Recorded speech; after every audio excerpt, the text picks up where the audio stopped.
And my brother Julio.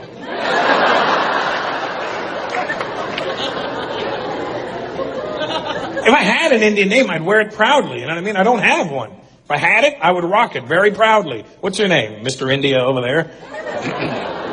Sorry? Aneet? See, that's a neat name. That's a...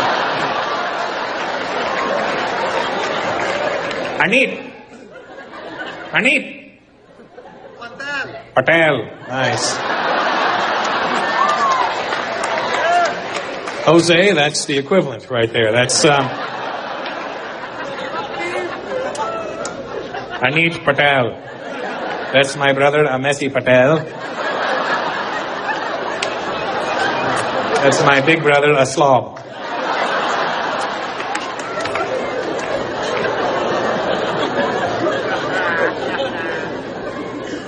Do you know what your name means? No. So sure that this wasn't my name, but I have no clue what your name means. I don't know what your name means either. I know what my name means. Russell. It sucks. You know what it means? To make a noise. It's a shit name. It's a shit joke. What do you want? I like the Indian names. I think the Indian names are very cool. They have deep meanings to them. They have long history behind them. What's your name, my little Sikh brother right there? What's your name? Sorry? Prabjot. Not Prabchod, right? Because that would just be rude, I guess, at that point, wouldn't it? That would make his name Preb Fuck. That's what his name would have been. Prabjot. Prabjot. What are you doing? That's a good, solid Indian name. You know, I like the Indian names. You know what your name means? See, he knows what his name means. Hey, Aneet.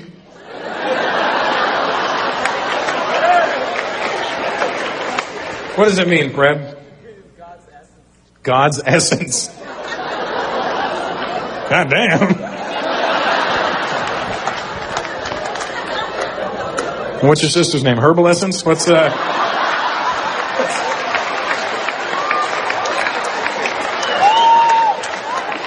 Your sister smells great.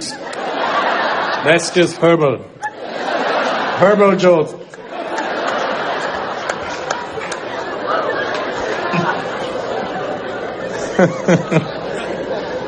God's essence. That's dope, man.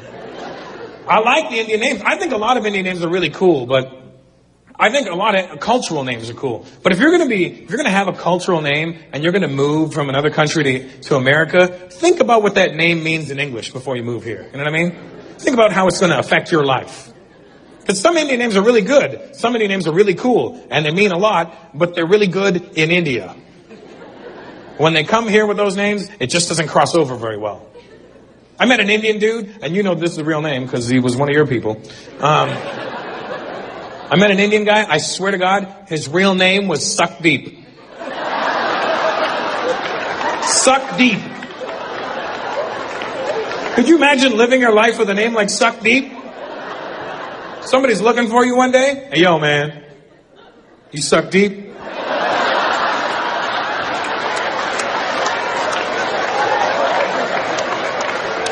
Well, sometimes if I have to, I don't really like it though. And obviously it's not pronounced suck deep in my culture, you know what I mean? But if you were to read it, that's how you'd read it. It's spelled S-U-K-H-D-E-E-P. The H doesn't help.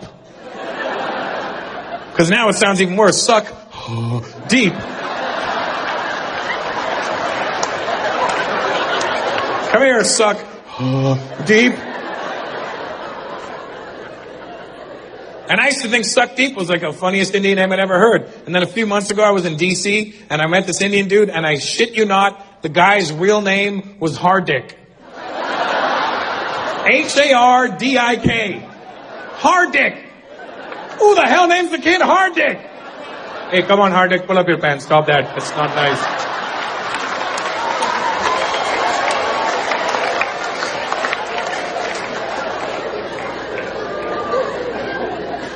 Hardik.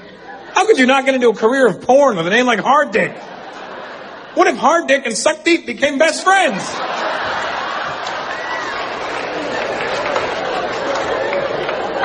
You're Punjabi, you know what I'm saying? You guys cross the line with the names. I met an Indian girl named Ramandeep. Ramandeep. Hey, get in there and Ramandeep.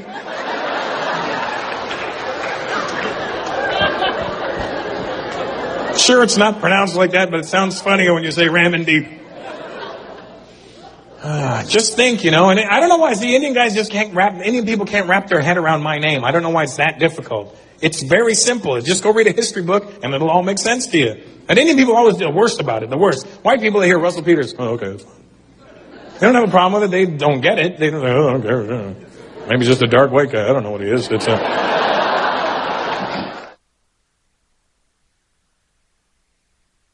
and counting. T-minus 15 seconds. Guidance is internal. 12, 11, 10, 9. Ignition sequence start. 6, 5, 4, 3, 2, 1.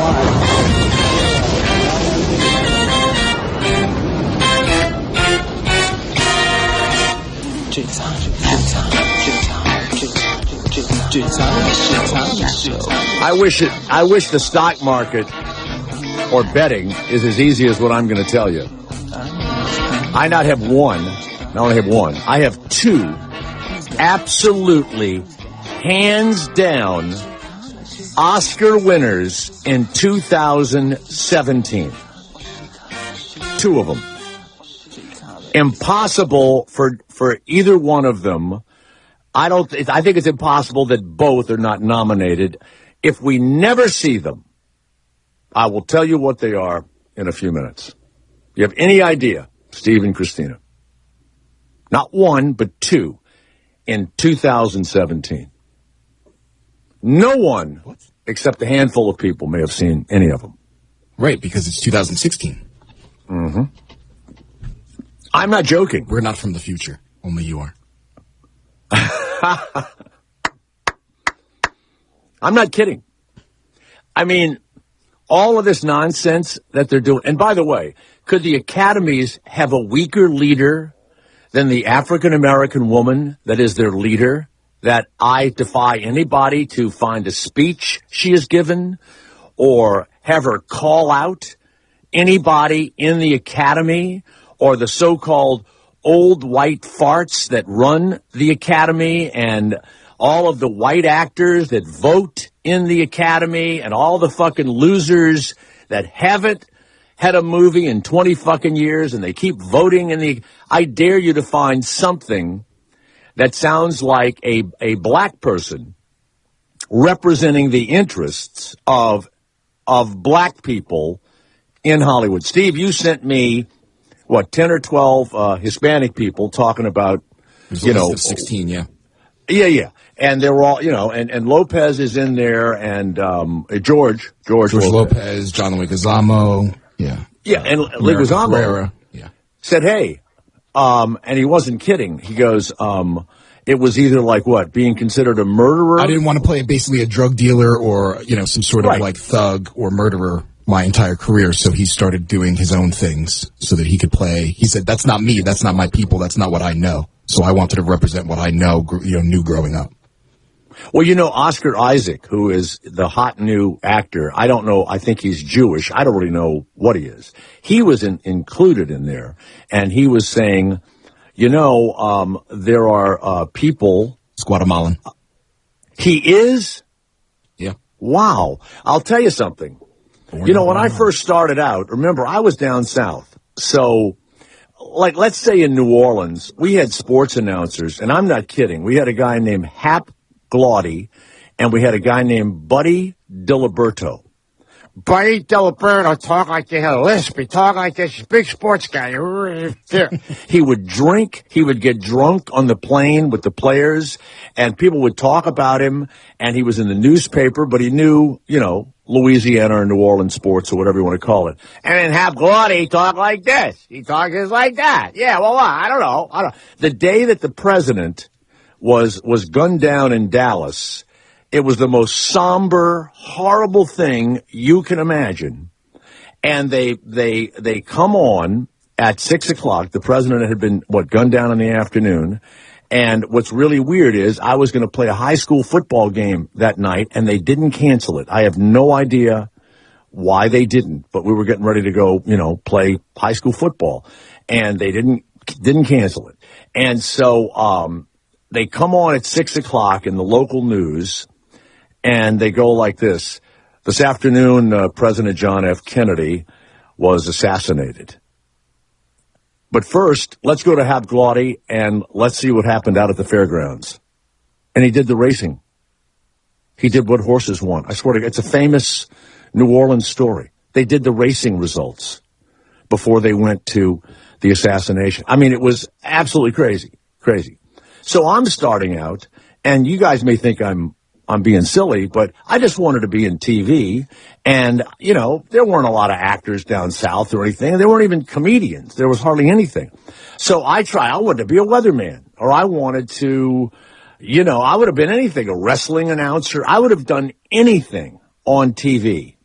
But I had dark skin, dark, curly hair. And you would have thought that, you could say black person, Hispanic, you could say whatever. I didn't look like anybody on TV. And so I couldn't get on television. And I knew it. Even when I went to junior college in Panama City, Florida, nobody looked like me. There were all these pink, white-skinned, fucking, redneck assholes. And I've told you about the guy that was the president of the school. I guess his dad owned the car dealership or something. His name was something Leach or whatever. I ended up being a campaign manager or whatever. Yeah. And so no way I could ever say, I was discriminated against or whatever, because certainly it doesn't come anywhere near people that were truly discriminated against. But when you had dark skin, and in the summer, maybe Christina and Steve, you're the same way. I get black. If I was going to ever do it again, I can get black in the summer, and look really dark. And if you look at pictures of me when I'm a kid, you could say I'm Italian or half black or Hispanic or whatever. You didn't see anybody like that on TV. You just saw white people and white guys and white women and the whole thing. And then when I go to Hollywood or to New York to act, I'm a Southerner. I'm from the South, and I wanted to play Southerners. I would read to play a Southerner. I don't know why this happened. I would always get cast, as I say as a joke, as fucking Dr. Shapiro. I would always get cast as a Jewish guy. And I used to do Southern accents. It's my real accent. I would go in, I'd try to certainly be the young romantic lead if I could. Forget that. It was always this fucking Zac Efron looking fucking asshole who got the part. Not that he's an asshole, but come on, give me a fucking break. And every movie we saw and everything else. So now you got the Academy, and they hire this, a nice black lady, I guess, to be the president. She hadn't done a thing. She hadn't said anything, nothing. They made the rules so maybe some older white actors who haven't done a movie in 10 years don't get to vote again. That's it. So in a few minutes, and this is exactly what Hollywood does, they react immediately. I'm going to give you two 2017 winners, and I don't know where we can bet on them, but we can't. Christina, do you have any idea what the two winners in 2017 are? These are valid movies.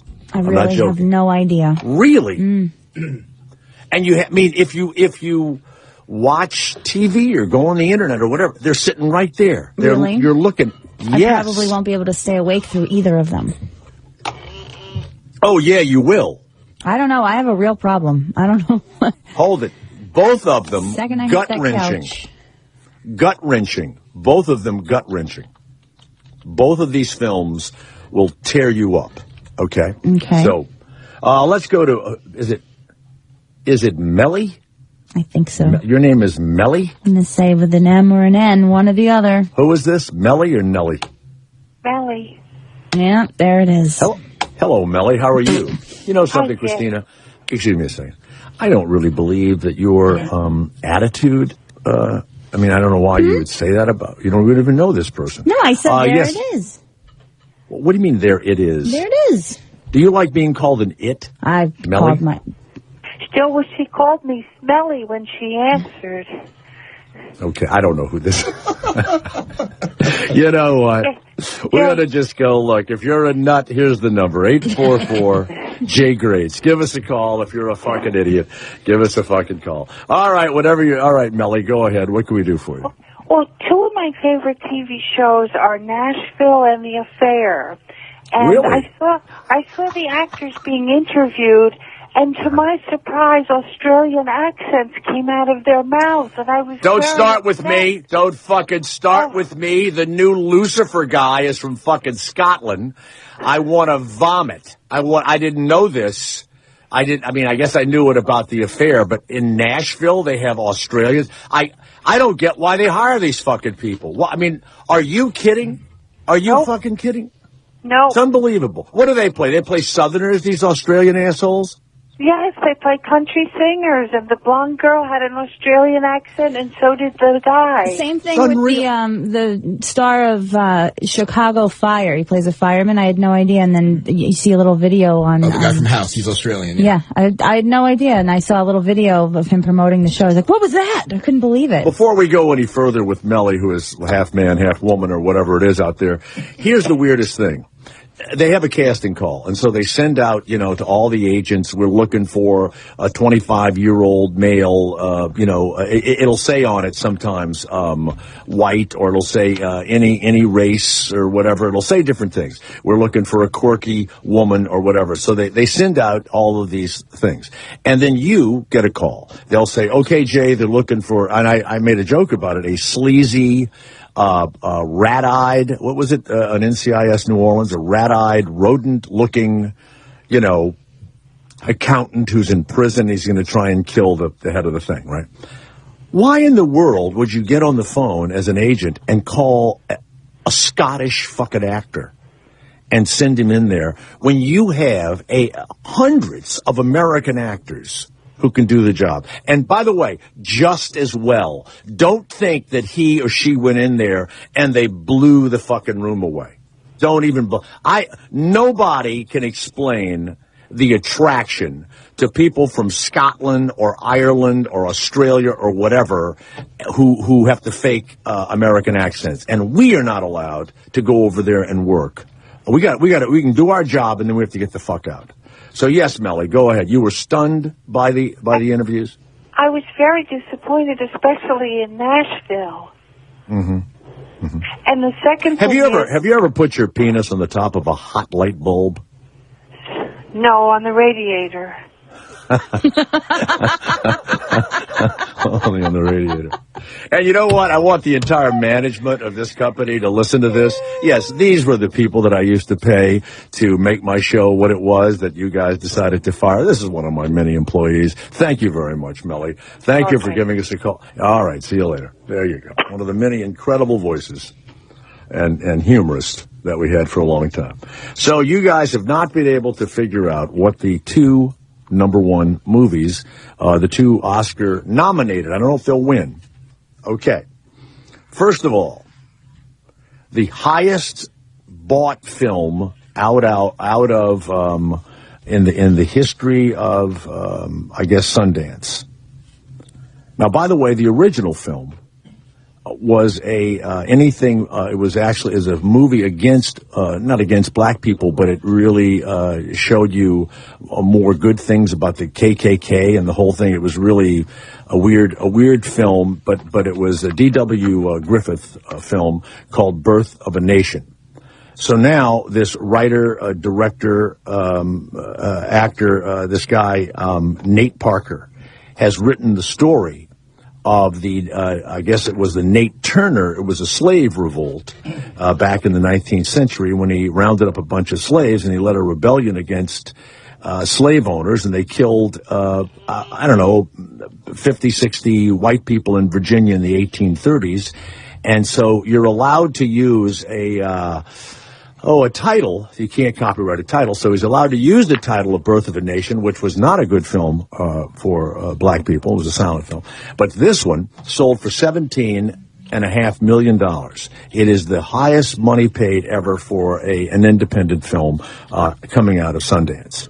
And so that will definitely be a nominee. There's no doubt in my mind. I'm not saying it's good. I'm not saying it's bad. I have no idea what it's going to be. It will definitely be nominated, and there will not be any controversy next year. And he may be nominated for writer, director, whatever.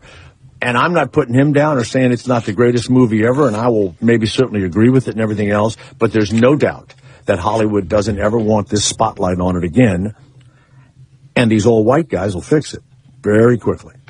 The other movie, Steve Gonzalez, it's about Jesse Owens, who ran in the 1936 Olympics. I saw that commercial. And that's right. It's called Race. And what's the guy's name who was, from Weekend in Honeymoon in Vegas or whatever, Weekend in what's his name? I can't think of his name. Sudelik. He's a comedian, but he gets to be in a drama. He did The New Vacation. Sudeikis. Oh, Jason Sudeikis, right? Sudeikis. Yeah, this is a serious film right, for him. It's going to be weird to see him. Yeah, they love doing that. So they get him, and he's going to play somebody or other with the Olympic Committee, and the whole thing. Now, there's another story from the 1936 Olympics. There was a famous announcer in New York forever and ever, and he was a Jewish guy, and I believe he was the play-by-play guy for the Jets for years. And he was almost as fast as Jesse Owens, who was incredibly fast. And he was supposed to run in second position. And because he was Jewish, they didn't let him run. It's sad, I forget his name, but I've known it forever. I think there's been a book about him. I don't know about a movie or whatever. Did you know that, Steve? That he was What's funny is when you heard him on the radio, you would never think he was a terrific athlete. He just sounded like a little bald-headed, Jewish guy, announcing. Gosh darn it. He died like at 90 years old a couple of years ago. I know he was the announcer for the Jets. But anyway, so that's, so that's that. They'll handle this so very quickly. It's unbelievable. And, it's a big business. Marty Glickman. It's billions of, you're Marty Glickman. I know. He doesn't even sound fast, does he? That doesn't even sound like a fast person. You know who was really fast? Who? Marty Glickman. What? What are you talking about? Yeah, like if you met Marty, and hearing that having, name sounds like the Martin Short character he did when he put on the fat suit. He was like Jiminy Glickman, or he was like some more sort of That's right. reviewer. That's what I picture. Yeah. Yeah, Marty Glickman. He doesn't even sound fast.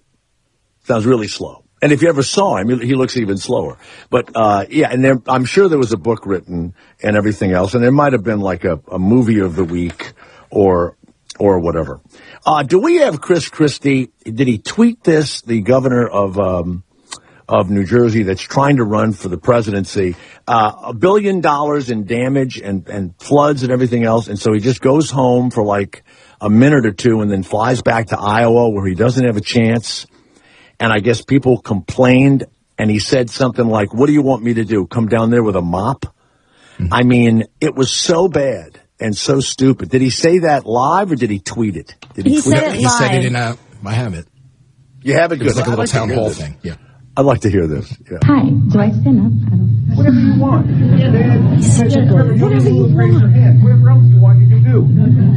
Hi, so I actually went to school in New Jersey, have a lot of friends. Bless you. Where in New Jersey? Pennington. All right. Pennington School. Yes, ma'am. So I actually had a quick question. With a lot of family in there and friends still living there, they had me ask you, why are you here in New Hampshire campaigning instead of there helping, serving the damages done by the coastal floodings from the storm? Well, because it's already done. It's already done. Okay. Well, tell me why you think it isn't. She's so nervous. I have friends, family calling, sending me Where? videos, pictures, all over the state. All over the flooding. state. All over the state, really? There's been one county that's flooded in the state. One county. That was Cape May County. It's the one county that flooded. So I don't know where from all over the state, since we have 21 counties where that's happened. Second, I don't know what you expect me to do. You want me to go down there with a mop? The fact is that we had all the roads cleared. We had New Jersey Transit back up.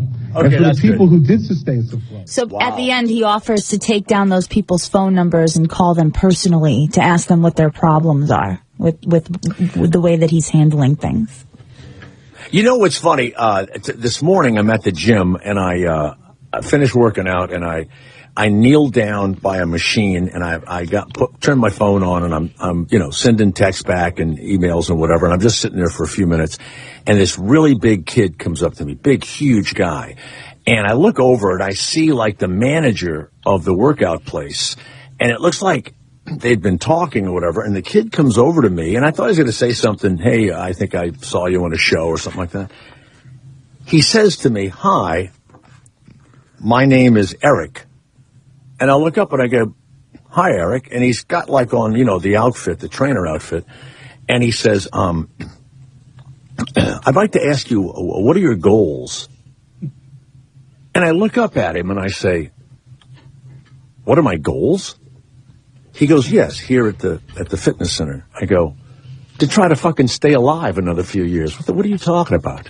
And I said, so the kid fucking drops. The manager guy takes his hands, puts them over his eyes, because I know the guy, and the kid just like slinks away. So the manager comes over. I said, what was that? He goes, I am so sorry. I'm trying to train this guy, and he's a trainer, and the hardest thing we have to do is they don't know how to talk to people.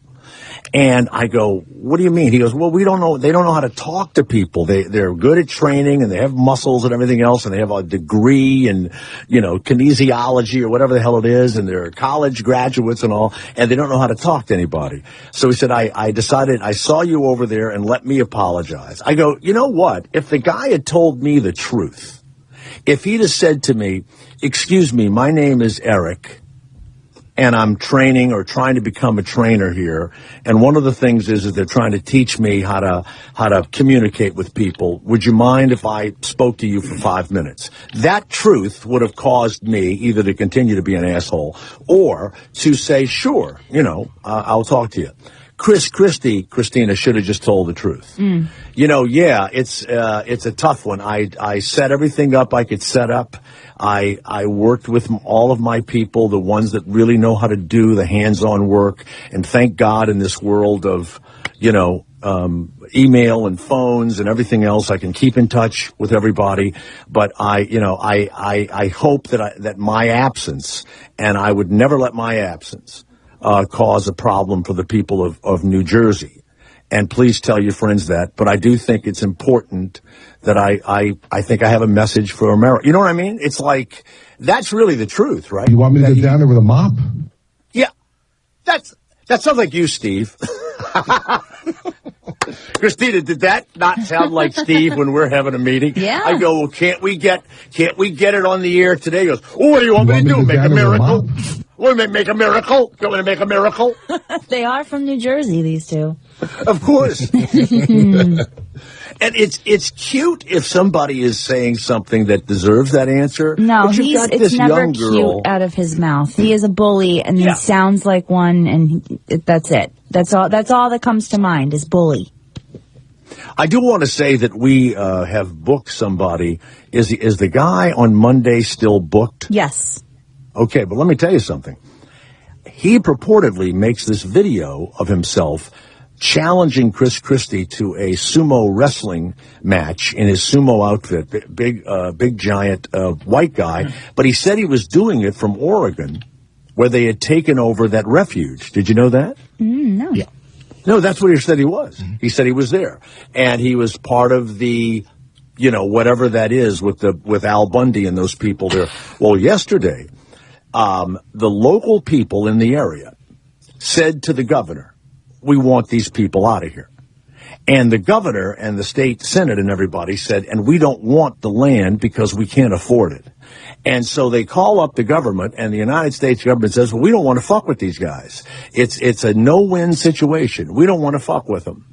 And the governor says, well, you have to fuck with them. So I'd like the FBI, and I'm going to send the state police and it's federal land, and only you guys can get them off. I am requesting from the people that live in the area to get these guys out of there so that we can move on.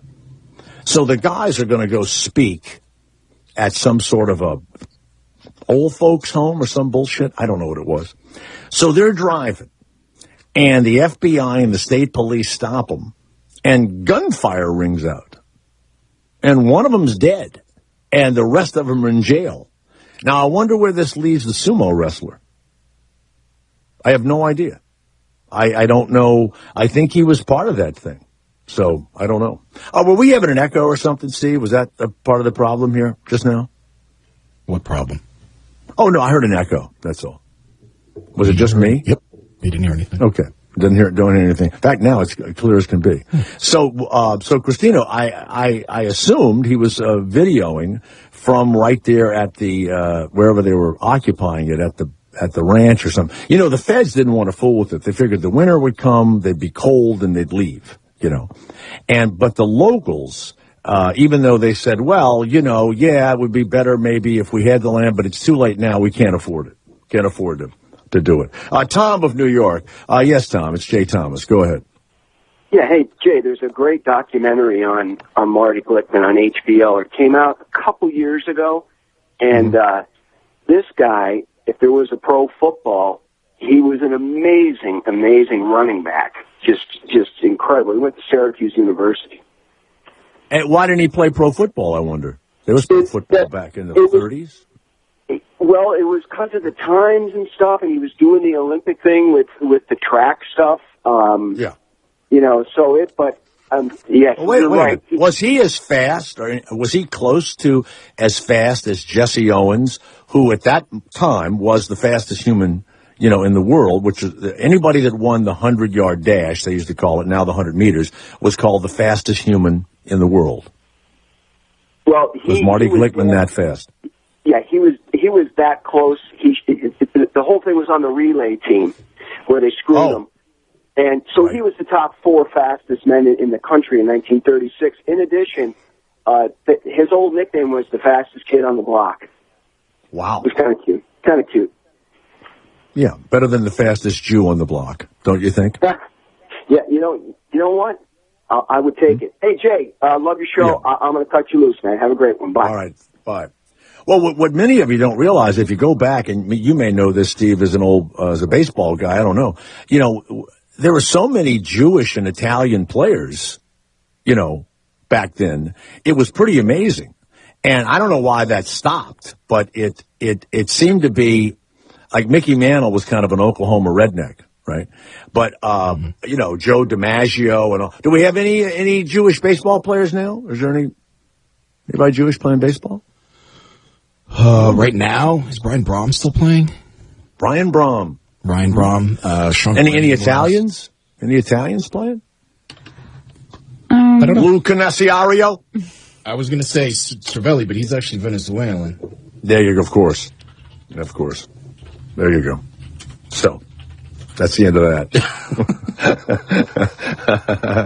Front page of Los Angeles Business, the Los Angeles Times business section. It shows Sam, Esteghball, Esteghlal, CEO of Barabbas, the clothing manufacturer of the fantasy shirt. The 2 designs worn by Joaquin El Chapo Guzman, and we had the wife on yesterday. Now, I got to tell you, he's back sold. You cannot buy these shirts, and he's selling them for $1.25. They are the ugliest pieces of shit you'll ever put your eyes on. And they're the stuff that you would, when you go like to South America or to Mexico, or maybe now when people go to Cuba, but certainly when you went to Puerto Rico, you would buy one of these things for like $20. You know, this is $125. And it's because, and they quote his wife in here too, and I'm sure they're nice people, and they don't even know why it's so successful, but they're receiving 10 to 20 orders a day. Then some days it's 100 orders. The phone rings endlessly, and the website has crashed. TV crews are lined up outside of the company's wholesale storefront, and now they've opened up a to the public showroom in the fashion district of Los Angeles. In the beginning, it was a panic, and they had to have security guards to keep people away from buying these really ugly shirts. That's unbelievable. And Christina, nice going, nice get, because they were very busy. I know they wanted to do it just to sell shirts, but that's okay. I like being used by Russian women. Like that. Tatiana. Nice. Yeah, there's Ira, the weatherman. Good afternoon, Jay. Well, wonderful, Ira. Wonderful. Well, how are you Jay, today? Yes, go ahead. Yes, Ira. First of all, the reason why I came early today is we had around 24 inches of snow last week. Last Saturday. Turn his mic down a little bit. Yes, I got you. It's over now, though. That's it's over. It's time now. It's warming up a little bit. It was 43 degrees today. And now, what do you think of? What do you think of? I don't care about tonight. What do you think of Chris Christie telling this woman, "What do you want me to do? Go get a mop and mop up the flood?" When she said, "Why aren't you back in New Jersey?" What do you think? Chris Christie is no goddamn good. He's no good.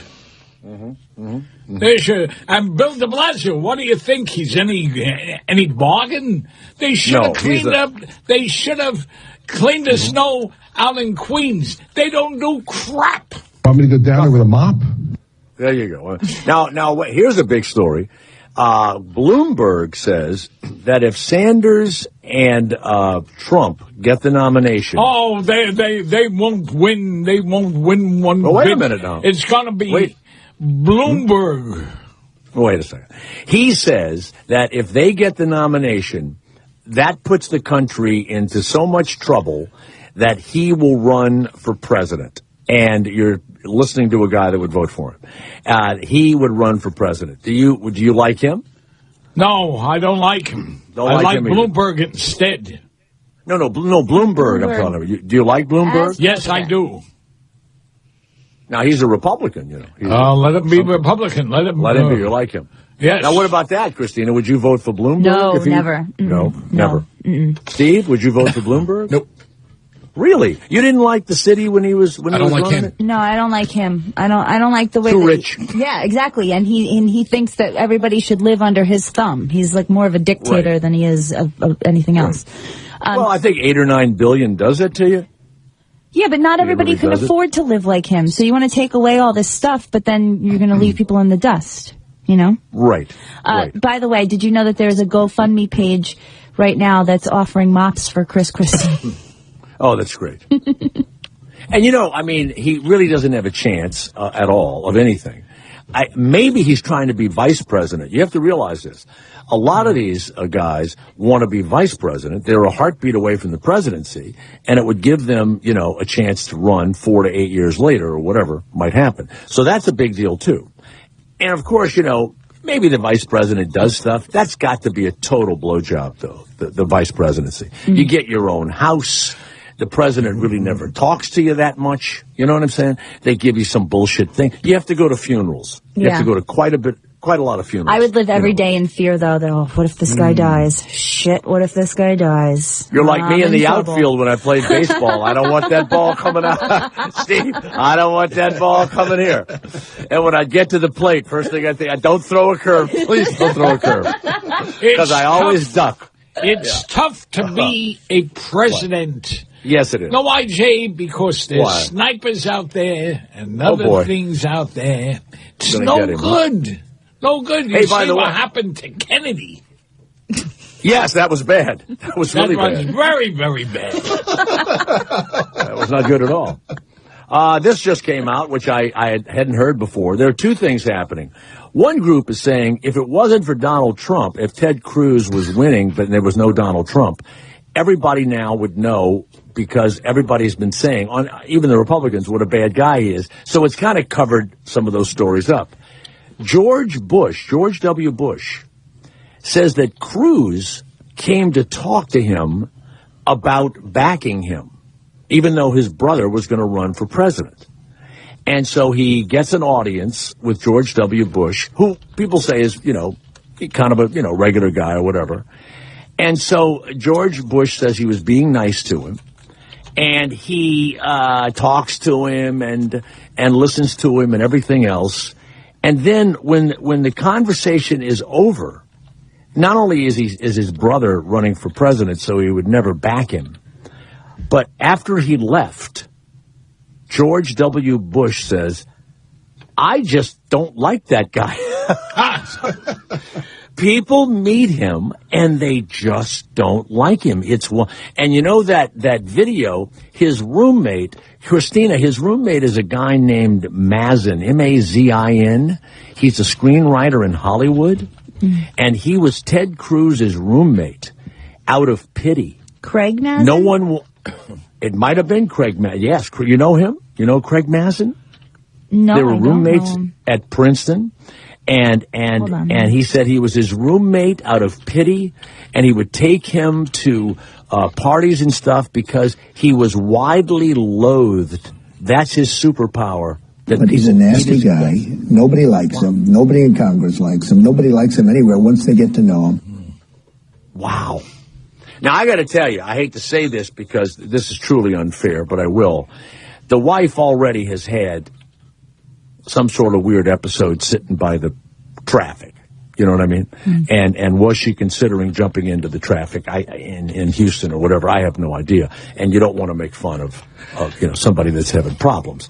But if you have a husband like that, and this guy is all about him, whatever you think a lot of us are, one thing I am not at home is what I act like here. It would be, one, impossible to have maintained a marriage or have any relationship with my children or anything else, and I would be too scared to do it, for I would lose my family and everything else. And so what does that say? Well, am I telling the truth here and lying at home, or am I really who I am at home and lying here? Well, it's none of your business. But in any case, yeah. No. Sorry, I thought I smelled you want to go around the horn? You want to go around the horn? All right, well, let's do it. We'll ask Ira. All right, let's go around the horn. Am I lying here, or am I and I'm really this much of a caustic asshole, or am I lying at home where I pretty much act like a pretty decent person? You're acting like a decent person. Really, I'm a decent person. All right, thank you. That's right. No, he's acting like a decent person. I'm acting like it. All right, Christina, go ahead. What's your answer? I'm going to say, what were my options again? Either I'm a raving asshole like I am here, or actually I'm lying and I'm really a decent person, or I'm lying about being a decent person at home and I'm really a raving asshole. Oh no, you're not lying. I've seen you in an apron. You're decent. Decent person. You mean raving assholes don't have aprons on? No, not generally. They don't take the time. Mm-mm. You know one reason why I do have an apron on? I don't want to talk to people when they come over. Boy, That's right. So I tell them, look, I'm cooking. I can't really talk right now. I'm not joking. Yeah, I put my costume on. Yes, Steve, what is it? And that answer right there is why I agree with Ira and say you're acting as a decent person. That's exactly right. That's right. We won. I don't know. We won. What do we get? You get free Diet Coke. Yeah. Hey, by the way, Ira, you have any New Year's resolutions? New Year's resolutions? Well, yeah. Would one of them be to gargle? I'll never go gambling anymore. What? That's right. That's my New Year's resolution. Huh? You have given up. Yes, I gave up. I gave up the casino. Hold on. Somebody is not being truthful. Look at him smiling. Steve. He's lying. You're lying? Lying through his mustache. I can't do away with the casinos, Jay. I was over there last night, and I had a great time. I bet you did. Great time. Now, Ira, do you know your credit score? Do you have any idea? Yes, I do. What is it? It's very, very good, my credit score. Okay. Do you know what it is? No, but I've been doing very, very good. I've been holding my own. I know you have. If you want to be more confident about your finances, and you see, even Ira the weatherman, he needs to check his credit score. Most people, like Ira, don't really know their credit score. Are you really doing that well? Have you really checked that report in a while? And, of course, most websites that offer these credit reports, they're confusing. They come with hidden fees. But if you go to Credit Karma, you ever heard of creditkarma.com? Never. Well, unbelievable.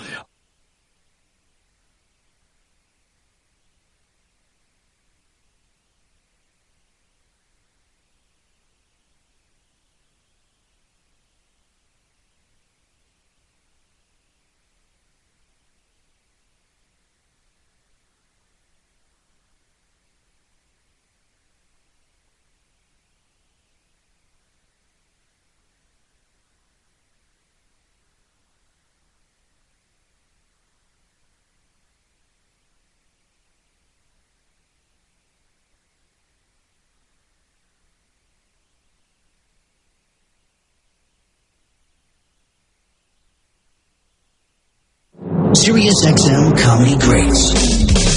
Channel 94 and on the Sirius XM app.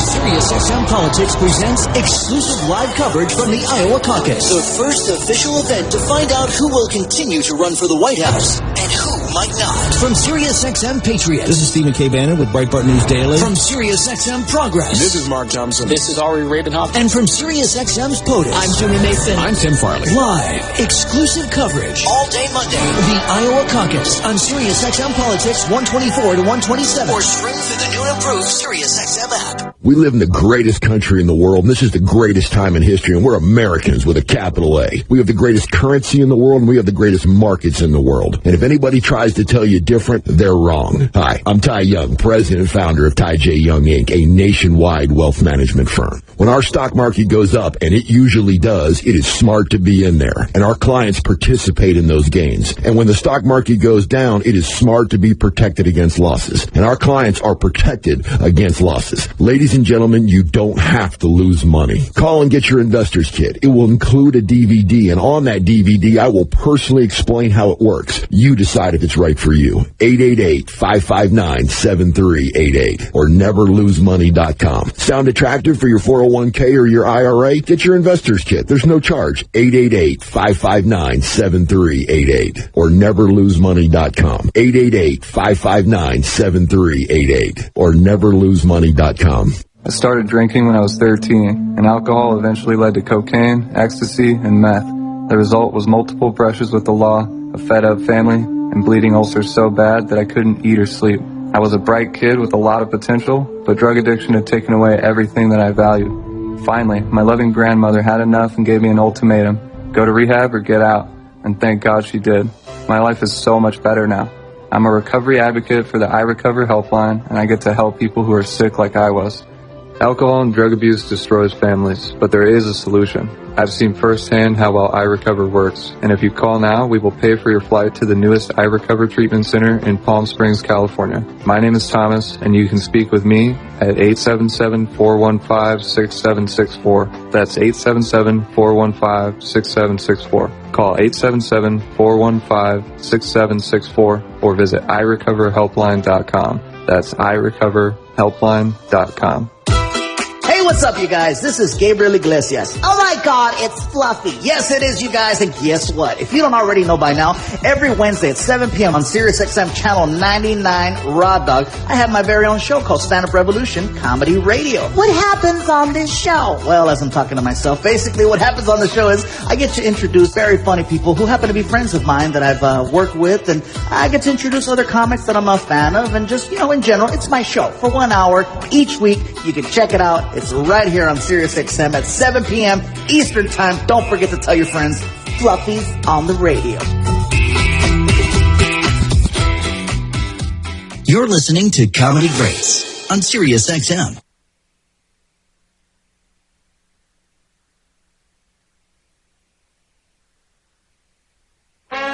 Join Jay as he amuses himself. You know what I'm doing today? Stuff that isn't funny but makes me laugh. The Jay Thomas Show. Fitting right in on SiriusXM Comedy Greats. I'm going to tell you something. What? Guess what we're going to do Monday? What? We are going to see Donald Trump in person in New Hampshire. Are you serious? Yeah. Oh, my word! Are you excited? Yes! You get to go see him in person, not just on TV. Thank you, Mom! Aww! Are you excited? Yes! You want to meet him? Tell Mr. Trump you want to meet him. I love you, Trump! Say, can I meet you, Mr. Trump? I will! Eva is excited. Wow. So we're going Monday. You excited? Okay. Hey, Mr. Trump. Yeah. Hey, Mr. Trump. Those two parents of that little child, they're assholes. Okay. Imagine. Most parents do that for like, hey, we're going to Disney World. We're leaving right now. This kid's excited about Donald Trump. The only reason why you shouldn't be excited about Donald Trump, and I mean this, is and it would be as if any one of us that works here, any announcer, any comedian, Howard, anybody gets elected, whose real thing is ego, you know. And I'm sure Al Franken, when he became a United States senator, who we don't hear very much from, I'm sure once he left show business and got into the Senate, I'm positive he must have had a real shock. Because you work on projects, there's going to be money, you don't have to go to a committee, you don't have to ask everybody everything, you certainly don't have to play to 350 or whatever it is, millions of people we have in the United States. And so, it's not that Donald Trump doesn't do things and can't make a deal or whatever, but no, you can't say the things he says in reality. You can do it when you're running for office or whatever. You can do it as a comedian or as an actor or as a guy. But to have these parents act like there's something special about, and she said, you heard what the mother said, so it won't just be seeing him like on TV. And that's not about his speeches. That's about him being on, I almost said The Biggest Loser, on The Apprentice. That's about seeing him on TV. People like him because he was on TV. He doesn't ever say anything. Girl seen The Apprentice, though? I'm sure they must watch it as a family. I don't even remember. I'm positive they do. I don't know. I have no idea. But she was crying, for God's sakes. I mean, that's more like you're going to meet one of your heroes from a TV show or a movie or something like that. Honey, I find that shit sick. Yeah, well, that woman cried, and she hopes she's listening. I'm sure that she and her husband hate my guts now, but that woman cried when I met them in New Orleans. By the way, we are working really hard to have another live show down in New Orleans, much like we did before, and we're going to try and do it just before or right around, like within a knocking distance of the Jazz Festival. So we're working on that now. We had a great time, and we would kind of do it like we did last time, and I'd love to have a bunch of people there that we've never met before and stuff. So we're working on it now. And when will it be, Jay? Well, around the Jazz Festival. It's the last weekend of April, first weekend of May. Oh boy! And we're just thinking about it now. So and Christina and Steve, are you gonna bring me too? What's that? What'd you say, Steve? Bring me to New Orleans. Well, maybe so. What did you say, Steve? I said after they knock us down to 1 hour, Ira, that's when we're going to go down. Christina, this is for you. You don't Christina, need to say stuff like that.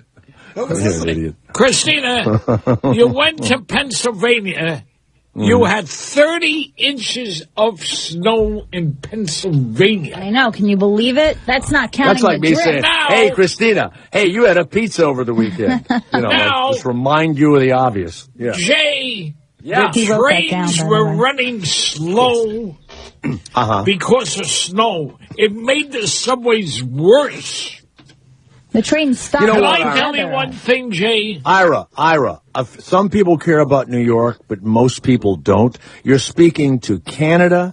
You're speaking to the United States, Mexico, the islands, and everything else. You've gotta start talking internationally. And a lot of people, Ira, don't like New York Or I don't blame them. I don't like New Well, York there you go. either. Now you're talking. I like you don't New blame Orleans. people. That's what you like, right? New Orleans. Yes, and I'm sure they hate right. New Orleans because of how I talk about People it. shouldn't say anything about New Orleans. I'll punch them right in the nose. What do you think of Springfield, Missouri? What do you think of that? Springfield, Missouri is very, very nice. There you go. That's the kind of thing you got to start talking about. Let's go to Daniel. How about who's in Florida?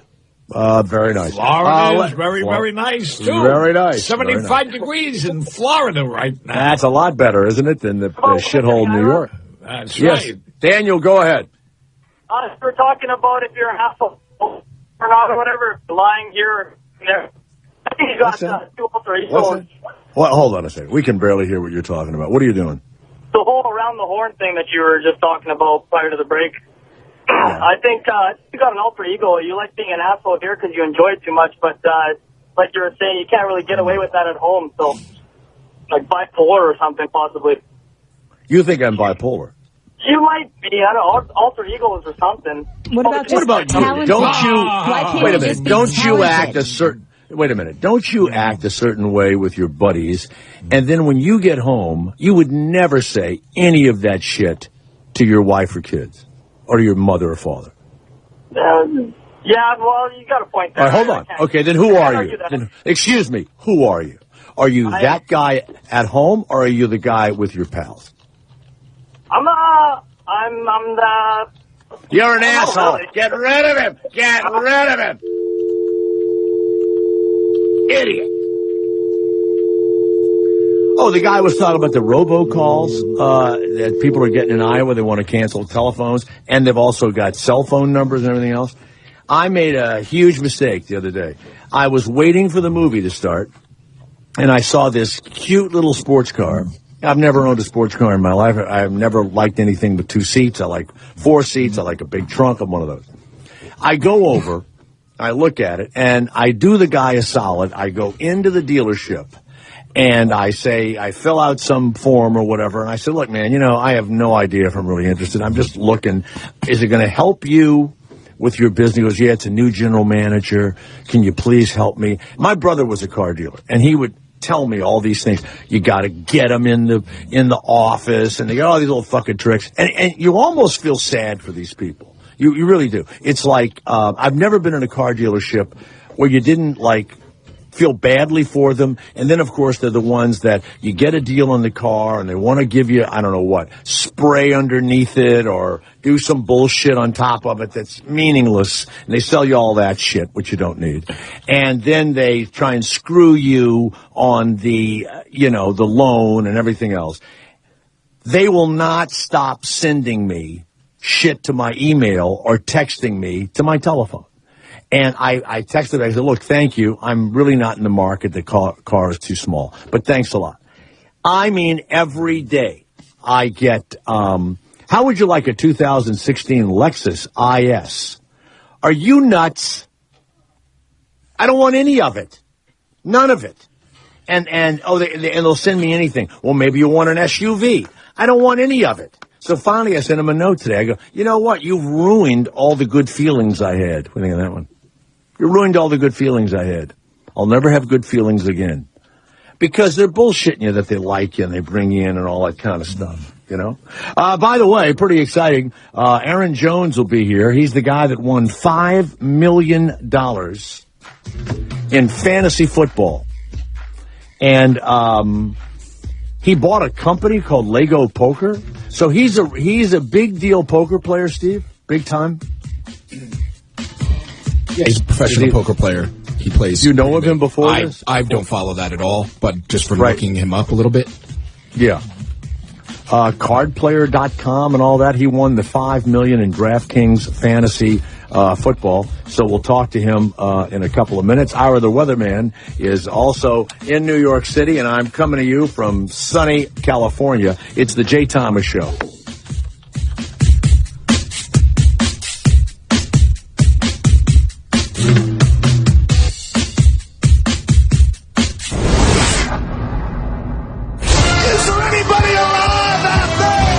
Springsteen is back on the road for his 2016 River Tour. Everybody's got a SiriusXM's E Street Radio is giving you exclusive access with select pre-show broadcasts and full concerts. Bruce Springsteen's 2016 River Tour on E Street Radio, Channel 20, and streaming on the SiriusXM app. Credit Karma. They do things differently. Credit Karma offers truly free credit reports, no strings attached. No credit card is required. With Credit Karma, you get a free report, helpful tools, and access to special offers. It's an incredibly easy service to use. There are 45 million members already using it. It's Credit Karma. You go to creditkarma.com/comedy, and they're there waiting for you. If you need help with any other resolutions, we really can't help you. You want to check your credit? So now, if you haven't checked it in a while, you're going to need to know what's going on. And by the way, it is not like other websites. These credit reports are not confusing. They don't come with any hidden fees. Credit Karma offers truly free credit reports, no strings attached. Visit creditkarma.com/comedy for your free report right now. I started drinking when I was 13, and alcohol eventually led to cocaine, ecstasy, and meth. The result was multiple brushes with the law, a fed-up family, and bleeding ulcers so bad that I couldn't eat or sleep. I was a bright kid with a lot of potential, but drug addiction had taken away everything that I valued. Finally, my loving grandmother had enough and gave me an ultimatum: go to rehab or get out, and thank God she did.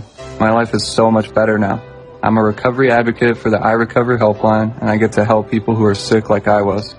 Alcohol and drug abuse destroys families, but there is a solution. I've seen firsthand how well I Recover works, and if you call now, we will pay for your flight to the newest I Recover treatment center in Palm Springs, California. My name is Thomas, and you can speak with me at 877-415-6764. That's 877-415-6764. Call 877-415-6764 or visit irecoverhelpline.com. That's irecoverhelpline.com.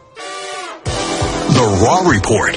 What's happening in the world of comedy at SiriusXM and beyond. It's the Raw Report. Aaron Hodges here along with Andy Fiore, and we're joined by one of my heroes, Artie Lang. The rapper Chub Rock, I hung out with him for a while. There's a kid I knew. This is how white people would say this sentence. He said, we were hanging out with a vegan who was his friend, and he was afraid we were going to go to a vegan restaurant. So a white guy would say, do they serve meat at this restaurant? This is how a black guy said it. Yo, they got food for carnivores up in the Starbucks. The Raw Report, Fridays, 4 p.m. East, 1 p.m. Pacific, on Raw Dog Comedy, SiriusXM 99. You're listening to Comedy Greats on SiriusXM. Same shit, different channel. It's the Jay Thomas Show on SiriusXM Comedy Greats.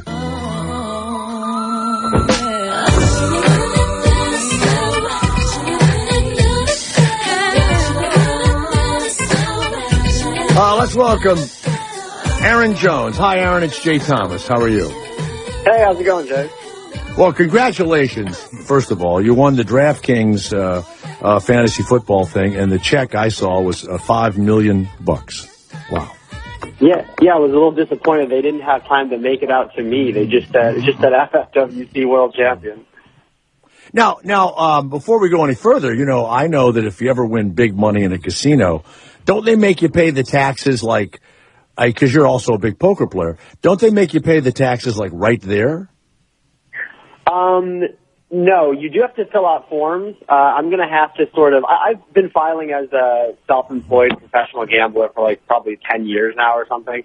So right. I'm going to have to fill out a gambling form and stuff like that. But, it's all very, very, it's all very over the table and everything. DraftKings will send I guess it's a W-2G or something, I'm not sure, straight to the IRS and straight to me, and it'll say, hey, this guy won $5 million this year playing on our site. So, that's what they do. Now, can you write off your losses? Yes.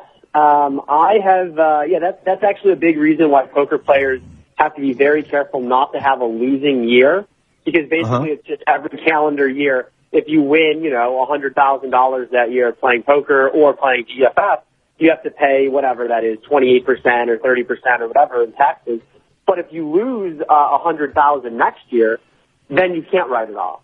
But certainly in a single year, you only pay on your gross profit in that year. So basically, you know, if I win that $5 million and lose $500,000 back in the pit, I can write all that off and only pay on the 4.5. And so the year is just starting. Does that $5 million count in? This is a silly tax question and probably boring. Does it count in 2015 or 2016? Yeah, actually, 4.9 of it will count in 2016, and the rest, the other 100,000 counts the previous year. And the reason is because the first round of the tournament was sort of in like December 23rd or something, and so they paid us the minimum. The minimum cash was 100,000 at that point, so they went ahead and paid us that in our account. And then 4.9 goes for this year. So having a nice head start on this year means I get to gamble big. What were your odds of winning the DraftKings thing? Like we had all those 292 million to 1 to win, you know, the Powerball thing. What were your odds in DraftKings? Well, it's a good question. It's a little tough, a little abstract, but essentially, the first round of the tournament, so you had to satellite into the tournament, and they had numerous tournaments on DraftKings to get into it. You could pay $5,000 for a qualifier or $3 for a qualifier, and the tournament was worth, I believe, about $80,000. That was sort of the total package value. And that tournament took place, like I said, back on December 23rd. So my odds of getting into that depended a lot upon how much volume I put in. If I played a lot of satellites to get into that tournament, which I actually did, then, you know, they were pretty high. But for somebody who was perhaps a lower stakes player or just doing it recreationally, they would probably need to get in via like a $27 satellite or something like that, and their odds would be relatively low. In this case, I was able to get into the first round of the tournament, and there were 200 people in it. And so obviously it would be 5% to make the top 10. That's the number of people who got to the next round. And you put $5,000 in or more? I did actually, yeah. I put, so the highest stake satellite they ran was $5,000. I did play some lower ones too, of course. But I happened to win on the $5,000 one, which is one that you're of course much more likely to win on. I believe in that tournament there was something like, I don't know, 200 entries or something, and the top 5 got yeah, that's nothing. I mean, that's 1 in 200. Excuse me, Professor. Here we go. Yeah, you are taking a risk by playing poker. That's right. He feels as though they're taking a risk. So as a poker player, likes those penny slots. Poker player, I do not play one bit. I play the penny slots. Where do you play, ma'am, please ask? Where do you play poker, ma'am, please ask? What hotel? I used to play, I played primarily online really throughout my career. I did play quite a bit, though, at the Bellagio, and the Rio is where they hold the World Series of Poker every summer. So I've been playing in those casinos and various other ones on the You don't play in Atlantic City? I've actually never been there. I've traveled all over the world for various tournaments, and there were some tournaments at the Borgata. They have big tournaments every year. The Borgata is very beautiful. Yeah, for whatever reason, he's a penny slots. He plays penny slots. Aaron is a professional poker player who's won $5 million. Well, I keep away from poker, Jay. Well, he does very well. He does very well. And I do very, very good, too. Well, you do. He puts $20 in at a time, Aaron, and then when he gets the $5, he cashes in, and he puts another $20 in. Can you believe that's a system he's used for a long time? That doesn't sound like a very successful system. Well, what did you win last night, Ira? Very, very, very, very reasonable. I didn't lose everything. What did you lose last night? Just tell me. Around $20. Lost $20. Yeah, he lost 23 last night. So Aaron, did you? As soon as I saw that you won, I looked at it and I thought you must have used some sort of mathematical thing, and you were able to figure out which players and all. And so, do you believe that it makes what you did on DraftKings less of a skill than playing poker, which is considered just, I guess, luck? I don't know what the hell they call it, because that's totally almost against the law. Whereas DraftKings was kind of, who's in the middle right now. You think DraftKings is as much of a skill as poker or less of a skill? They're very, very similar games, incredibly similar. They're all peer-to-peer, which means essentially I'm playing against everybody else. And even though the house does take a cut, I'm not actually playing against the house. So that's definitely a form of gambling. You can discern between a thing like daily fantasy sports and poker versus something like slots, because the house is just taking all your money, and you're just putting $1 in and getting back 85 cents or whatever their cut is on it. But something like poker or daily fantasy sports, since they're peer-to-peer, they're basically zero-sum games, which means somebody's winning, somebody's losing, minus the rake, of course. So I would say both are skill games, but it's all on a spectrum. What takes luck and what takes skill? It's certainly, you're certainly gambling when you're choosing to drive a car every day, right? You're gambling that someone's going to be a drunk driver and smash into you or something crazy like that. You're gambling when you buy insurance and probably making a bad gamble, actually. There's just a lot of situations in life that I think that people could equate to gambling that just aren't thought of like that. Everyone wants to think of things as black and white or sure things, but a whole hell of a lot of things in life are gambling. So, yeah, they're both skill games, but, of course they both have elements of luck, but they have elements of chance, just like the stock market does, Yeah, but for some reason, they say that because it would be accessible to everybody, in the United States, and most countries have, gambling, and we'd make billions of dollars in taxes. They're saying it's a tax on the poor because, since I'm not poor, but I wouldn't play like you play. I would pick 5 guys or 12 guys or whatever, and I have a team. Or if I played poker, and I have some friends that are really great at it and could probably give you a match, at least for a little while, I couldn't be any match to you at all, so I would just gamble online or whatever, and unless I don't have the money, I'd get my ass kicked. So that's why the government says they don't want to have gambling to be like, like, what do you call it, legal gambling on the internet, especially, because it's a tax on the poor and the stupid, basically. You hit on it with the second part. It's definitely a tax on the stupid, and how much we should regulate taxes on the stupid is not really my place to say. I don't really have that political opinion. I would of course say, let's go out there and be competitive and let the people who are going to lose. Let's put up the proper education to everybody. Let's make everyone understand, hey, this is how you can win at this game. This is how you can lose. Gamble responsibly. Don't put money in that you can't afford to lose, et cetera, et cetera. But I would let, the people who want to lose their money, or who can't cut it and lose their money. Even with a welfare check. Let's say they get a welfare check. And hold on. I see people, because I go to casinos, and not in Vegas, because, of course in Vegas we go, and we don't know who everybody is. But if you go to a casino in Cincinnati or St. Louis or in New Orleans or anywhere, and you see the folks, when the welfare checks come in, you know this, the goddamn casino is packed with fucking people, and they're gonna lose their milk money before they go home, and then of course beat the piss out of their wife or something. I have an aunt actually who used to work for an energy company, and she would have to go and turn people's energy off, and they would say, no, don't turn off my energy. I'm going to go to the boat this weekend and gamble it up and win it back. They actually thought that was a way for them to win money. To that I would say you're absolutely correct. It is a tax on the poor, but I would not point to poker as the tax on the poor. I would point towards slot machines. I would point towards blackjack and 3-card poker. Those games have much, much, much higher house edges. In fact, the house doesn't have an edge in poker. The house just takes a necessary amount of money. They don't have an edge, though. You actually, can win at poker. So if that poor person wanted to spend 20 hours educating themselves on how to win at poker and then went and tried it out, they'd stand a chance to win. Whereas they literally cannot win at slot machines in the long run. They literally cannot win.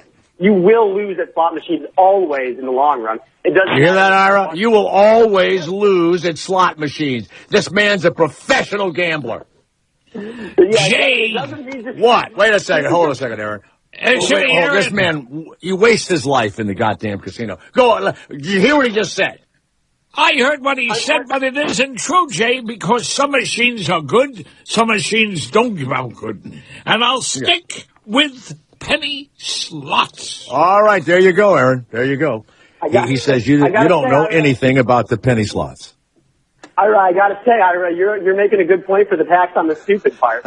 Oh God! So Aaron, I don't like poker. Period. You think people that play poker are stupid? People that play poker could lose your shirt, Jay. Lose your shirt. Now, Aaron, you're a kid. You got parents, you got aunts, you got uncles, and everything else. And they go, wow, what's Aaron up to? And your parents had to tell their friends and family that their lovely son, Aaron, you look like a really lovely person, and that you were a professional gambler. I would freak the fuck out if one of my kids was in a casino all the time, starting at whatever age you started. I would not think that's a good life choice. What was that like when you, I mean, you probably knew this at a young age, but it's considered not nice, kind of like sleazy, slimy, Definitely. There's a big stigma around it still. I think that it's probably getting washed away just a little bit with sort of the new generation. No, with winners. With winners, it's washed away. So you're a winner now, exactly. So we're talking to you on the radio. We don't have you on here as an addicted gambler who lost $5 million. You know what I mean? Absolutely, for sure. Yeah, you don't have, you don't have as much of a back room smoking cigars, might get your kneecap broken if you don't pay your debts type of stigma on it anymore. What happened with me is people kind of ask me this from time to time. Nothing really that interesting. I would just say that my parents were very open. They saw from an early age that I was, I liked games and I had the ability to get pretty good at them. And so I started winning money playing poker when I was 17, 18 years old. I'm sure they kind of thought, they probably watched it with a careful eye, but I was making money. The first thing I did when I turned 18 was I probably deposited money onto Party Poker, which was an online poker site that was legal in the U.S. at the time. I mean, that's what I did immediately. I was really, I was ready to play. I was really interested in it, and I made money, relatively quickly. And all throughout college, it was kind of my main hobby. And so I just continued to do it. I did it successfully, so much so that, at the end of college, I just ended up, buying a poker training website to teach people how to play poker, instead of sort of going the normal workforce route. So have you ever been invited to one of those games you just described where there's going to be an Arab sheik and there's going to be some I'm not kidding you, a billionaire? Because when I go to Vegas, 2 floors will be taken by some, Arab guy and his harem and all that other bullshit, and they'll be dropping $5,000 a hand or something or other. Do you ever get invited to those kind of games, those legal games, but they're in like a room somewhere in a big hotel? No, I don't. I know friends that have. I think the games that I know of are mostly with celebrities or with Paul Pierce or other NBA players that like to play. And those games aren't necessarily shady backroom games as much as they are just I guess they are shady backroom games. They're usually private games run by somebody, sometimes in a casino, sometimes not in a casino. Truthfully, I've never played one, so I don't know more details than that. But I do know that they exist. I know that some people just want to have. Why have you not played in one? I mean, are you like just this square nerdy guy that does what his mom and dad like, or are you a gambler? I would say I'm somewhere in between those two things. Maybe not. Yeah, actually, I would say I'm pretty much in the square and nerdy camp.